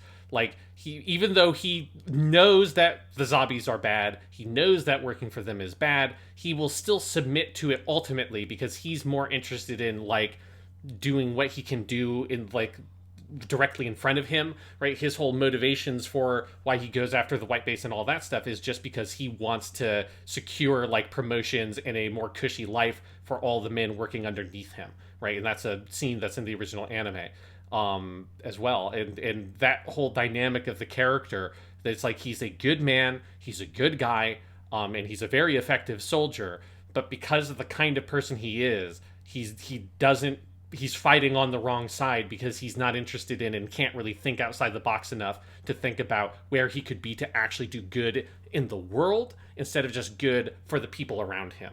And it's a very kind of tragic character. He's a good man in the wrong moment in time, Yeah. He could have done a lot better in a different moment in history. He is ill-suited for this moment in history. And I mean, the other, obviously elephant in the room here is that they just killed his dad. I mean, this family just murdered his father in cold blood. And there's a later scene where Ramba comes back to the club and is talking to Crowley, and they're talking about how shitty he feels being a dog of the zombies, and she points out at least it's Dozel, and that's their kind of way to reason with it, which is true. At least it is Dozel ultimately, though they are the people who did all this terrible shit. And Crowley also feels, I think, similarly helpless. She has the big scene where she goes to see Artesia and Caswall's mom, and sees, I mean, that is maybe the saddest thing in all of the fucking Origin is what happens to the mom. Yeah. Alone in this tower that in this scene is covered in moss. She is wasting away, and not just wasting away, they are poisoning her every day. It's just not, no one's hiding it. They're just fucking poisoning her. It's some real Victorian Gothic novel shit that's happening to this lady. Yep. Yeah, where she's locked away in this tower. Nobody tells her anything, and yes, they are slowly poisoning her day after day. It's really fucked up, because the way you're introduced to that scene is also with Hamon telling her that the woman who was Xianzun Daikin's wife that owns that property died, but she died shortly after the events of the previous episode. But Caswell and Artesia's mother didn't know that because she's just not told anything, and she's just there in a drugged stupor, slowly wasting away till she dies, and it is such a depressing fate. And that's also where you learn the backstory of that, she was a part of the same club that Hamon works at, and you get a little shot of Hamon as like a 13-year-old kid trying to look like an adult, like dressed up in very like kind of like what she thinks are like sexy adult clothes, but it just makes her look like an idiot, and she's smoking on a cigarette that she can't really inhale, so she coughs it all up. But you see there that there's a relationship between those characters.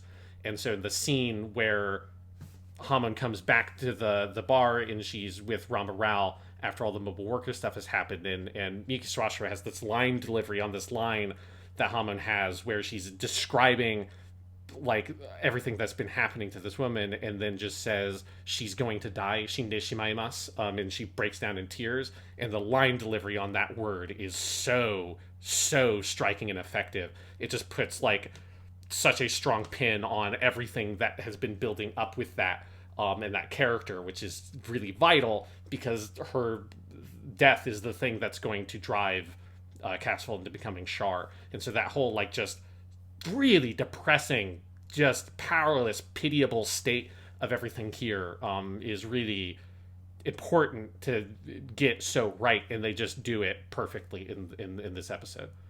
They do, and we'll have a lot more to say about Ramba Rao and Crowley in future episodes, because maybe my favorite single moment in the Origin OVA involves them, and I think it's in episode 5. People will know what I'm talking about if you've seen it.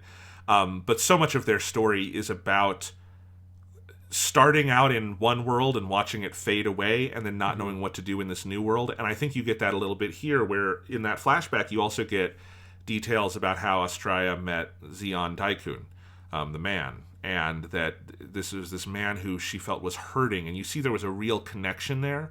You see a real emotion, a real nostalgia in those scenes, and I think it's there for Hamon as well, even though she was younger. And, Astraea says she has one wish. She wants one more night with the children. And everyone in that scene knows that this is a world that's gone. Zeon's gone. There's nothing more to do there. The kids are gone. She's never going to see them again. Crowley, when she comes back and is talking to Ramba, she's going to die. There's nothing to do about that. And Ramba is a dog of the Zabis, and there's nothing he can do about that. Like, all of these things, this world has just slipped by them. And I think that sadness and that feeling is one of the most interesting things the Origin does. Yeah, that it's very much, people who wanted like a specific kind of era to come in, and instead they are watching like everything being taken from them. And this bar is like the last bastion they have of the world that they used to live in, that they recognize. Yeah. Feels very of the moment, I have to say. Yes, yeah. It's definitely, it's Robert Rowell is definitely the character that I've like most see like ourselves in our current circumstance in. I identify more with him than sociopath Prince Castle. I'm looking at Ramba Rowell and like, yeah, we're all in the same boat with you, Ramba. Yeah, this all fucking sucks. At least my dad hasn't been murdered by like a weird Spaniard in knight's armor and a rapier, so I've got that going better than you, but. All right. What do you think of the scene where we get to see the mobile suits for the first time? The birth of the mobile worker. And, of course, we also get the Black Tri-Stars, who are... Their whole role is greatly expanded in the manga, as you've already seen, Sean. And then we get them here as well. And I like that Ramba calls them hoodlum soldiers, which is a great turn of phrase.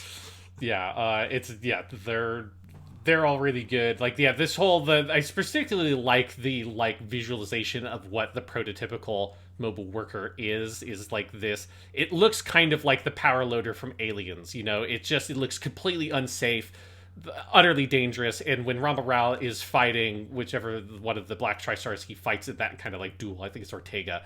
His commentary is like, this cockpit is ridiculous. It is just a death trap. Like, you could barely rotate the arms all the way around. It's like, and he and Ortega have like almost killed each other in this fight of this like weird little duel. And then Do's just like, we'll take your feedback into consideration. Thank you very much. And it's very good. Well, it's also exactly what Dozel needed to hear, because Ramba gets in that thing and immediately starts giving them all the feedback they need to make the actual, like, Zaku. Yeah. So he was... Dozel Zabi is smart at certain things, and this is one thing he's very smart at. I love that. In general, I actually really do like how the Origin as an overall project adjusts the history of mobile suit development, because I think it it doesn't completely undermine the fundamental truths about Gundam 79, which is that the Gundam is a breakthrough. But I like that it makes everything feel a little more historically minded, where, like, the Federation did have these gun tanks, and they were one thing, but then they kind of just left it at that, and that's where Zeon comes in and starts using these mobile workers and developing them into these things, and that's how it all sort of starts. There's stuff like that where I really like how that history is adjusted and feels very thought through and thoughtful. I'm gonna. This is one point I'll disagree. I don't like that they made gun tanks pre-exist all this stuff. Like, to me, it kind of, while it is more realistic, I prefer the very stark. The Federation had balls, and they fucking like the mobile armor, I guess you'd call it, but the little giant iron sphere with a cannon on it, and that was about it. I mean, they had that, and they had big battleships and spaceships, and that's what they thought warfare was going to be, and Zeon completely blindsides them with this technical development that they have absolutely no response for. I feel like the gun tank as this like midpoint that just kind of exists beforehand, like, again, it is probably more realistic, but I like the really stark, dramatic, like, no, you had this dumb little sphere, and then here is a mobile suit, and that, like, that is the thing. That is, like, the only reason why Zeon's able to do as successfully in the war as they do, is because that technological breakthrough gives them such a huge advantage for that section of the war until actual mobile suit development can start up on the Federation side. I'm going to say that I prefer the kind of original vision of the show in that regard. I think it works for me because it's the gun tank. Because that feels like the kind of thing that is in line with big battleships, and the little, like, balls is you have the big battleships for space combat, you have big ground tanks that can't be used for anything else. They're ground combat units for that, and then you have the balls for, like, basically construction and things like that. And those are your three. That makes sense to me, because, like, the idea that the gun tank and the Gundam would both come up at the same time doesn't make sense. Like I think, I don't mind it, I don't care. But I do think it's like the Gundam is a breakthrough where the gun tank would not be. The gun tank doesn't help you in space combat. Yeah, I mean, I definitely think, because the movie kind of adjusts this, of, like, the movie version kind of has the gun tanks and the gun cannons existed before the Gundam is kind of what the movies go with. And I agree that, like, the gun tanks, the gun cannons only exist with the Gundam in the original show because they need to sell toys. Like, that's the only reason they were made in the first place, is that they needed to be able to sell other toys. So yes, like, that part is dumb. I think my issue with the gun tank and the idea of it predating this stuff is that there's no reason why it would look like it's a mech. There's no reason why it would have this, like, upper human torso. Like, that just is... It doesn't track with, like, I think my vision of how that development would go is the only reason it has the upper torso is to make it look like it's a mobile suit. But if mobile suits don't exist, why would you have developed it that way? Why wouldn't it just be a tank, which we see in, like, MS Igloo 2 and stuff like that? Yeah, fair enough. I will tell you one thing where I do dislike an origin change, which is in this episode, we do meet a young Amuro. I love meeting young Amuro. Toru Furuya does an adorable... getting cast as little 6-year-old Amuro. I mean, you wouldn't cast anyone else, but it is very funny to hear him, like, have to give a couple of lines. It's like, that is very much the Kid Trunks effect with that little kid Amuro. I fucking love it. It's so adorable. Yeah. It's so good. I love it to death. But you also see in the scene, you get the change where Haro is not a thing that Amuro built with his fun, like, I'm alone in my room skills, but it is a toy his father bought him, and I guess he does modify it later. Yeah. But it is fundamentally a toy, and it's a mass-produced thing. I don't like that. Amuro built Haro. That is one change in the origin that has never sat well with me. Yeah, I'm with you. I feel like a lot of the, like, that, because this isn't the first time they've done that kind of thing of being like, did Amuro invent Haro, or was it a toy? And yeah, I think Amuro invented Haro. It's actually a very important part of his characterization originally, is that it is the thing, it's like the shorthand that the show uses to show this is boy genius Amuro Ray, this is why he's able to pilot the Gundam, and also the tragedy of his life is he could have been this really cool, creative inventor who makes little fun things like Haro, and that could have been one direction in his life. Instead, that spark is snuffed out and turned into a gun, basically, because of the war. And yeah, I think that it just kind of, it's not hugely important, but it does, I think, weaken a dynamic with the character that I'm not a fan of that change. And I also just love it in the extended Universal Century lore, like in Zeta, we find out other people started making Haros Yeah. because of the like legends of the war. And then when Camille finds Haro on the moon, there's the question of, is this the real Haro or is this one of the mass-produced ones? There's just little things like that I love. Also, Amuro could build Haro. It's a metal ball with a voice box. Like, there's Haro in original... I know Haro in other Gundams gets very advanced, and in, Victory Gundam, he kills millions of people. But in original 79 Gundam, I totally believe Amuro could build Haro in his room. That's not outside the realm of possibility. And in the manga, obviously, and in this OVA, because we're going to have more prequel time with Amuro, you can do other things to give him the shorthand of being a boy genius, and they do all of that. There's other things he does in his room, specifically the Origin manga, and then the OVA is going to do stuff with him, like looking into the Gundam plans before the morning of, when he sees it for the first time, and I'm fine with all of that. But yeah, Amuro built Haro, goddammit. That's my canon. Yes. Amuro built Haro, and gun tanks shouldn't predate mobile workers / mobile suits. This is my hill that I will die on, even though it's really not that important. It's really not that important. I guess the other thing for me is I don't think Tem Ray is nice enough to buy his kid an Haro. He's a fucking dick. I don't believe he does that. That's an even better argument. Like, you were 100% right. Tim Ray would not buy, like, the Haro looks too expensive. He would, like, it would be that meme of, like, Amuro being like, I want a Haro, Dad, and he'd be like, well, we've got a Haro at home, and then at home is a soccer ball, right? Like, that's very much what Tim Ray is as a father. Yes, absolutely. All right, what else to talk about with this episode? Here's a nice little touch. I love that this is the scene where Rambaral is fighting with Ortega, I think, but when he gets in his own version of the test mobile suit, it is painted blue. So yes. Rambaral has a penchant for blue suits. Obviously, he does. I do like the CGI animation in those fights. It's very MS Igloo, but in the best way, where it's these big, heavy fucking industrial machines battling each other. I think that's a really good use of the CGI. Yeah, there's a real sense of, like, physicality and weight to them. I like that also they've got all these wires attached to them. I think that's a good, like, little attention to detail of, these are... It's like Gen 1 VR headsets or something. It's like, whatever, power and all this. Like, obviously this is completely impractical, but let's just plug 5,000 cables into this thing because we're still figuring it out. Exactly. So, but we do have to talk about the second half of the episode on Loom. We get to Side 5. We get to Texas, that's really Montana. We meet Michelle and Wyoming, Roger. Please. Not Wyoming? Montana. What did I say, Yeah. Montana? I'm sorry, Wyoming, yeah. Who cares? We meet Michelle and Roger Osnobel. I do love that the real Shar Osnobel's parents are named Roger and Michelle. That's great. They're wearing their stupid, like, Western get-ups. I think that's hilarious. Yes. And of course I love the detail that Edouard Mass takes to horse riding immediately, because of course he would. That is him in his element. Yeah, and even better than that is that Sayla gets saddled with this, like, shitty little pony that is drawn and animated in the anime version in this, like, totally gag manga style that the other horses are not. And it's got, so like, these funny. Big, goofy, googly eyes, and its tongue is, like, sloshing all around. And Sayla's just like, come on, horse! Like, come on, Mr. Horse! Like, let's go! It's so cute. I love it. It's very good. And this is where you get...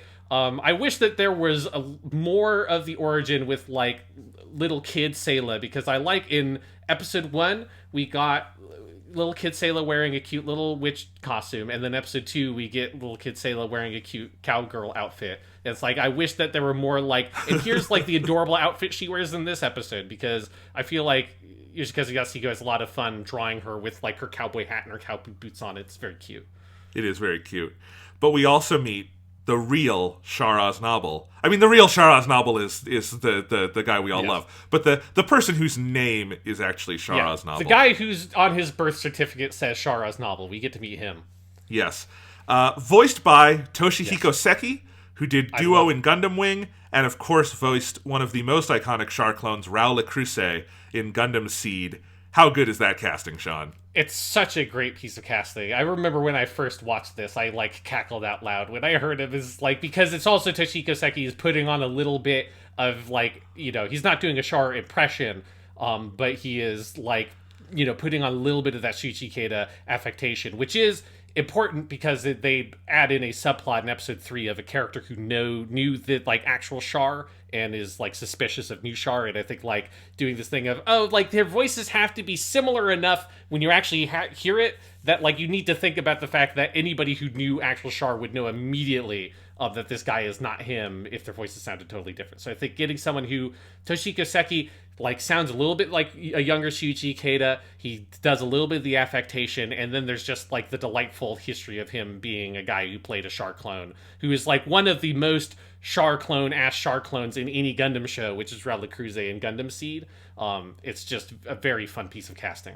Yeah, the only other one I think you could have gone with is the guy who voiced Zex Marquise, but I think Toshihiko Seki is exactly who you want for this, you know? Yeah. And he's so good. I love their whole meeting where Sayla is on edge about Char picking a fight, and not Char, Casval, and so Casval comes up to Char and instead does the big high five. That panel in the manga is fucking delightful. They do it very well here. I love that they are just basically doppelgangers other than the eye color. I think that's like, it's such a like, it's stupid, but it's so fun. I love it. Yeah, it's one of the other things that is like, fairly surreal here that like in a way that Gundam usually doesn't do, because it is extremely convenient for Castle Rim Daikun that he just happens to run into a person who is effectively his identical twin with the exception of his eyes. Which of course this is all an invention of the origin, because we never got this kind of detailed backstory for who the actual Charles novel was before. But it works in that kind of like symbolic way, even if it is, if you took it very seriously, it's very silly. But if you're reading it more in like the kind of expressionist narrative sense that it's going for, I think like I'm always a big fan of doppelganger stuff in fiction because it's cool. And I like it here. And yes, and the high five is the thing that sells it. The like, is he just going to murder this man who looks just like him? Like, what's going to happen? And then they just go in for a high five after they tell each other their names is very funny. It is also downright surreal to have a moment where Shuichi Ikeda says Edward Mass and someone else says Char Aznavour as they're introducing their names, and that's a great little moment. I mean, it's like the only time that he calls himself Edward Mass in this whole thing. Yeah. Like it's because he also like he never calls Sayla. He only calls her Artesia for the entire thing. For the entire run of the series, he never ever calls her Sayla in OG Gundam. Yeah, so he's like clearly he's like very resistant to that, like those adopted identities, and this is like one of the only times you hear him actually vocalize the name Edward Mass. He likes giving himself names. He does not like being given names. Exactly. I think that is true of. I have to imagine that he came up with Quattro Bagina all on his own.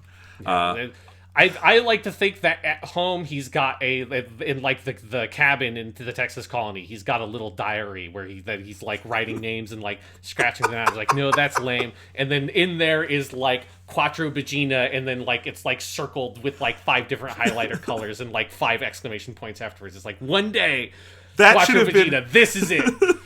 That should have been a scene in this. That's a prequel scene where he is coming up with fake names, and like Sayla sees them and is like, Char or Caswell, you want to call yourself Quattro Bagina? He says, one day, Sayla, or one day, Artesia, I will. But of course, he's waylaid by the better opportunity of calling himself Char Aznavour. And of course, he would do the thing that a lot of the old Japanese-only Gundam games did, where you literally spell it the same way as vagina. Like it's not the like westernized, like make it more comfortable for those like weird like prudish Americans that have to be BAJEENA or anything. No, it's like it's Quattro Vagina. Like, let's be serious about this. Yeah. See, he is the man with 4 vaginas. Exactly. Sean, I also just have to mention while we're at it, because I don't know where else I'm going to say it, I am looking through these manga pages again. I just need to give one more shout out to how fucking funny the pony is in the manga. It's good in the anime, but the fucking pony in the manga with its big stupid buck teeth and its like tongue out everywhere. There's a panel that's literally just a gag manga panel where she's screaming, "Chase after him!" and like all his legs are splayed out. Yasuhiko doesn't go for just like overt gags all that much. That is fucking funny. Yeah, it's just such a throwaway moment to just say, yeah, let's just like draw a Looney Tunes horse, basically. It's exactly. Is, and it's very funny.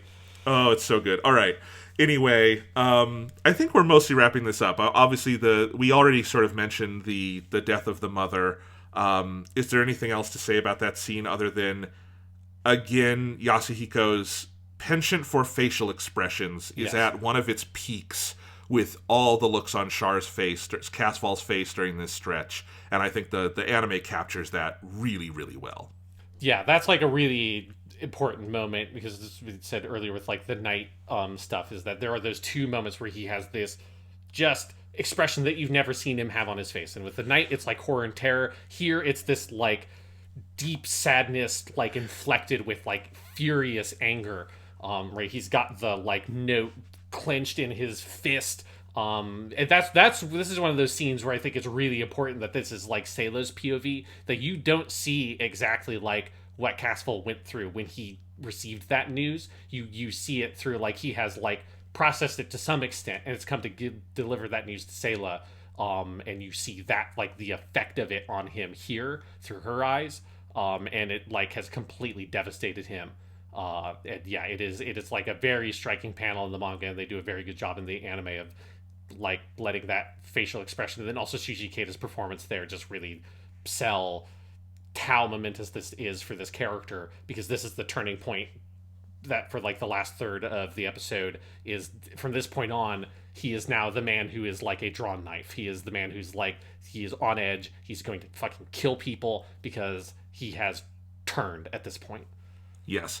I mean, let's talk about that scene where you keep using that phrase, draw knife. That's from this scene where Diablo is talking to the principal of the school that Casfall is going to in town. And the principal is trying to figure out how to say, this kid scares me, basically. Yeah. And the speech, this is from the subtitles, he says, well, he's a boy of very rare qualities, but he's cold. He's like a drawn knife. I can only hope he doesn't cause some great calamity in the future. Boy, that's the most prescient man in space, isn't it?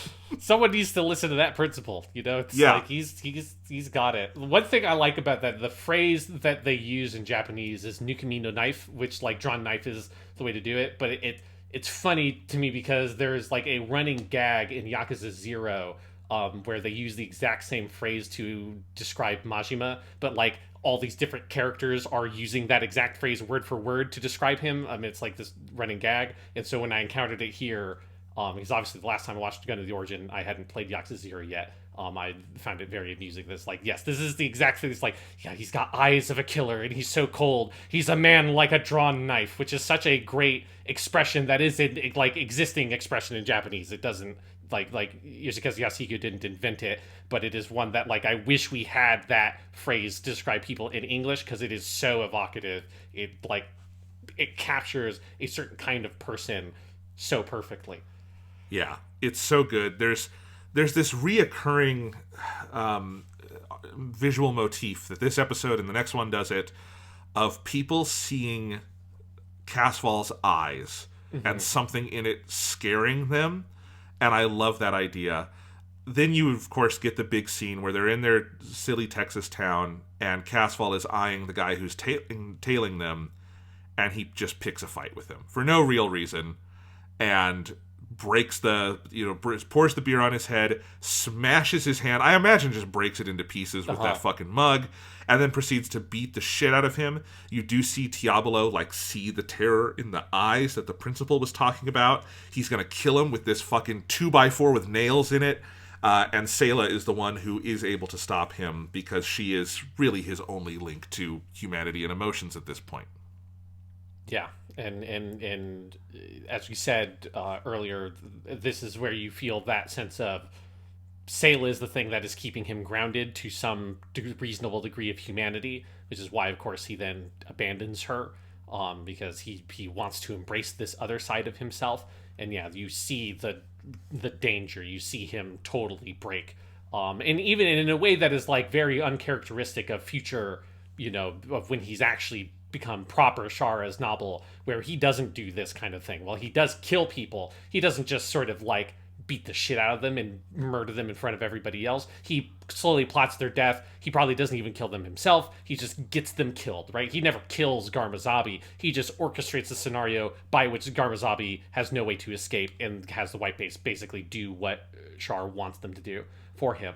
And so this is like a moment where I think he learns that lesson here too. He learns to get away from Sayla, and he also learns to like not to just let that thing explode out of him, but just hold it in super fucking tight, keep it in, and just step by step by step orchestrate the events that create the thing that he wants, rather than just trying to brute force it in the world around him.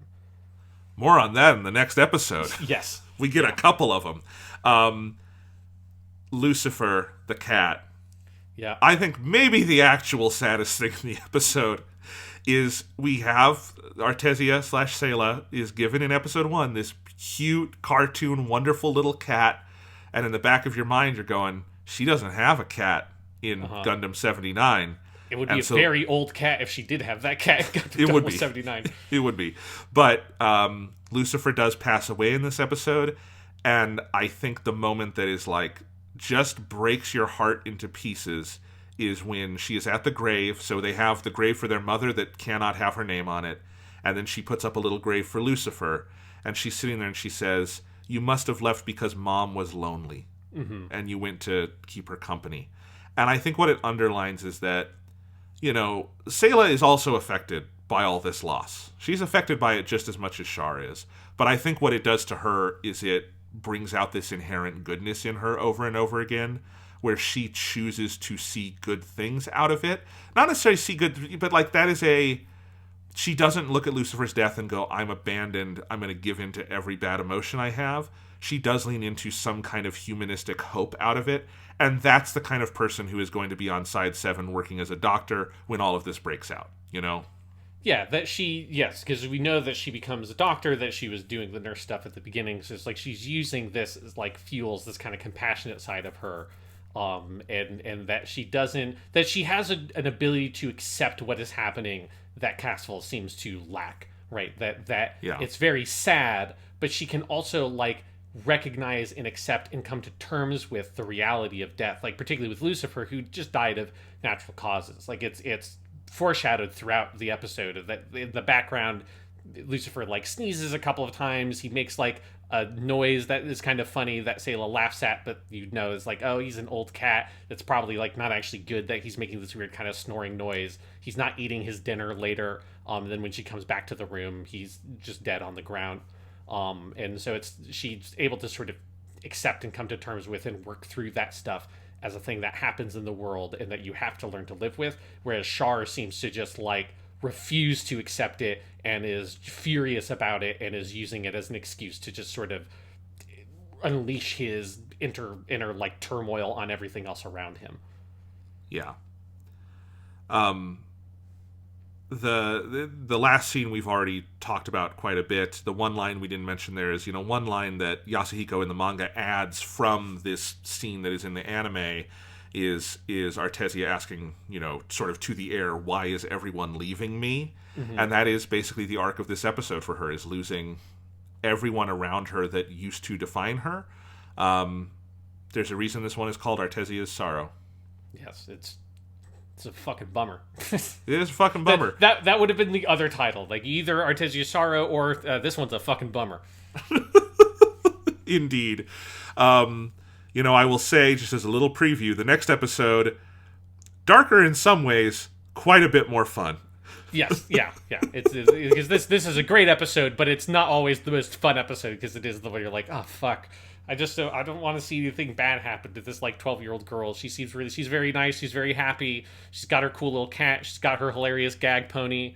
Because also that's one of the other things about that scene it's so heartbreaking is, because the whole sequence is of when Lucifer dies is that she's writing in her diary. She's writing about like everything that's happening. Char as novel comes home. She goes and has dinner, and then she comes back, and like her like sort of belief about. All her beliefs about the world are like taken from her one by one. Her mother that she's writing her letters to, and then her cat that is like her only friend. The actual Char's novel that she seems to have like kind of been friendly with turns out to be this weird like army obsessed dick.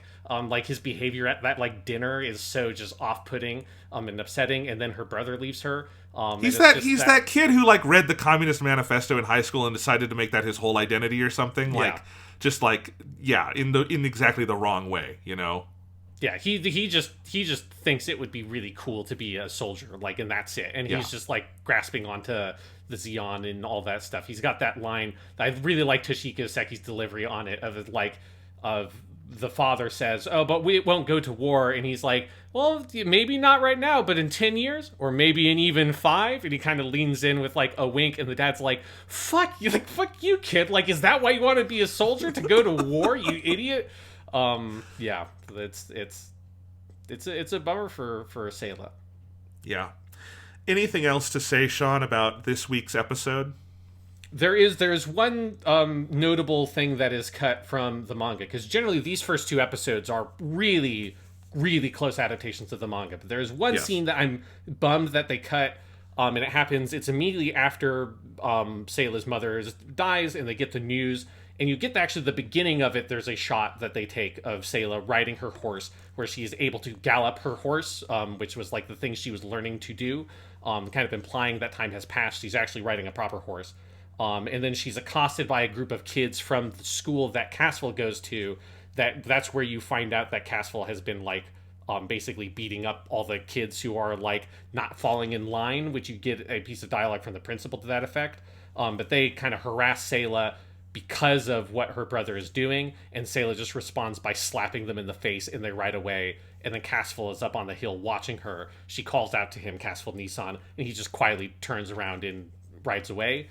And I'm kind of bummed that they cut that scene, because it gives you a good piece of context for Artesia's development into Sayla, because that's where you see for the first time, this is like the Sayla Mass you know from Gundam, who doesn't take shit from anybody, who, you know, one of the first things you see Sayla do in episode 1 of Mobile Suit Gundam is she fucking slaps Kai across the face because he's being a dick. And she gets the first slap, not Captain Bright. Exactly. Sayla Mass, first slap in Gundam.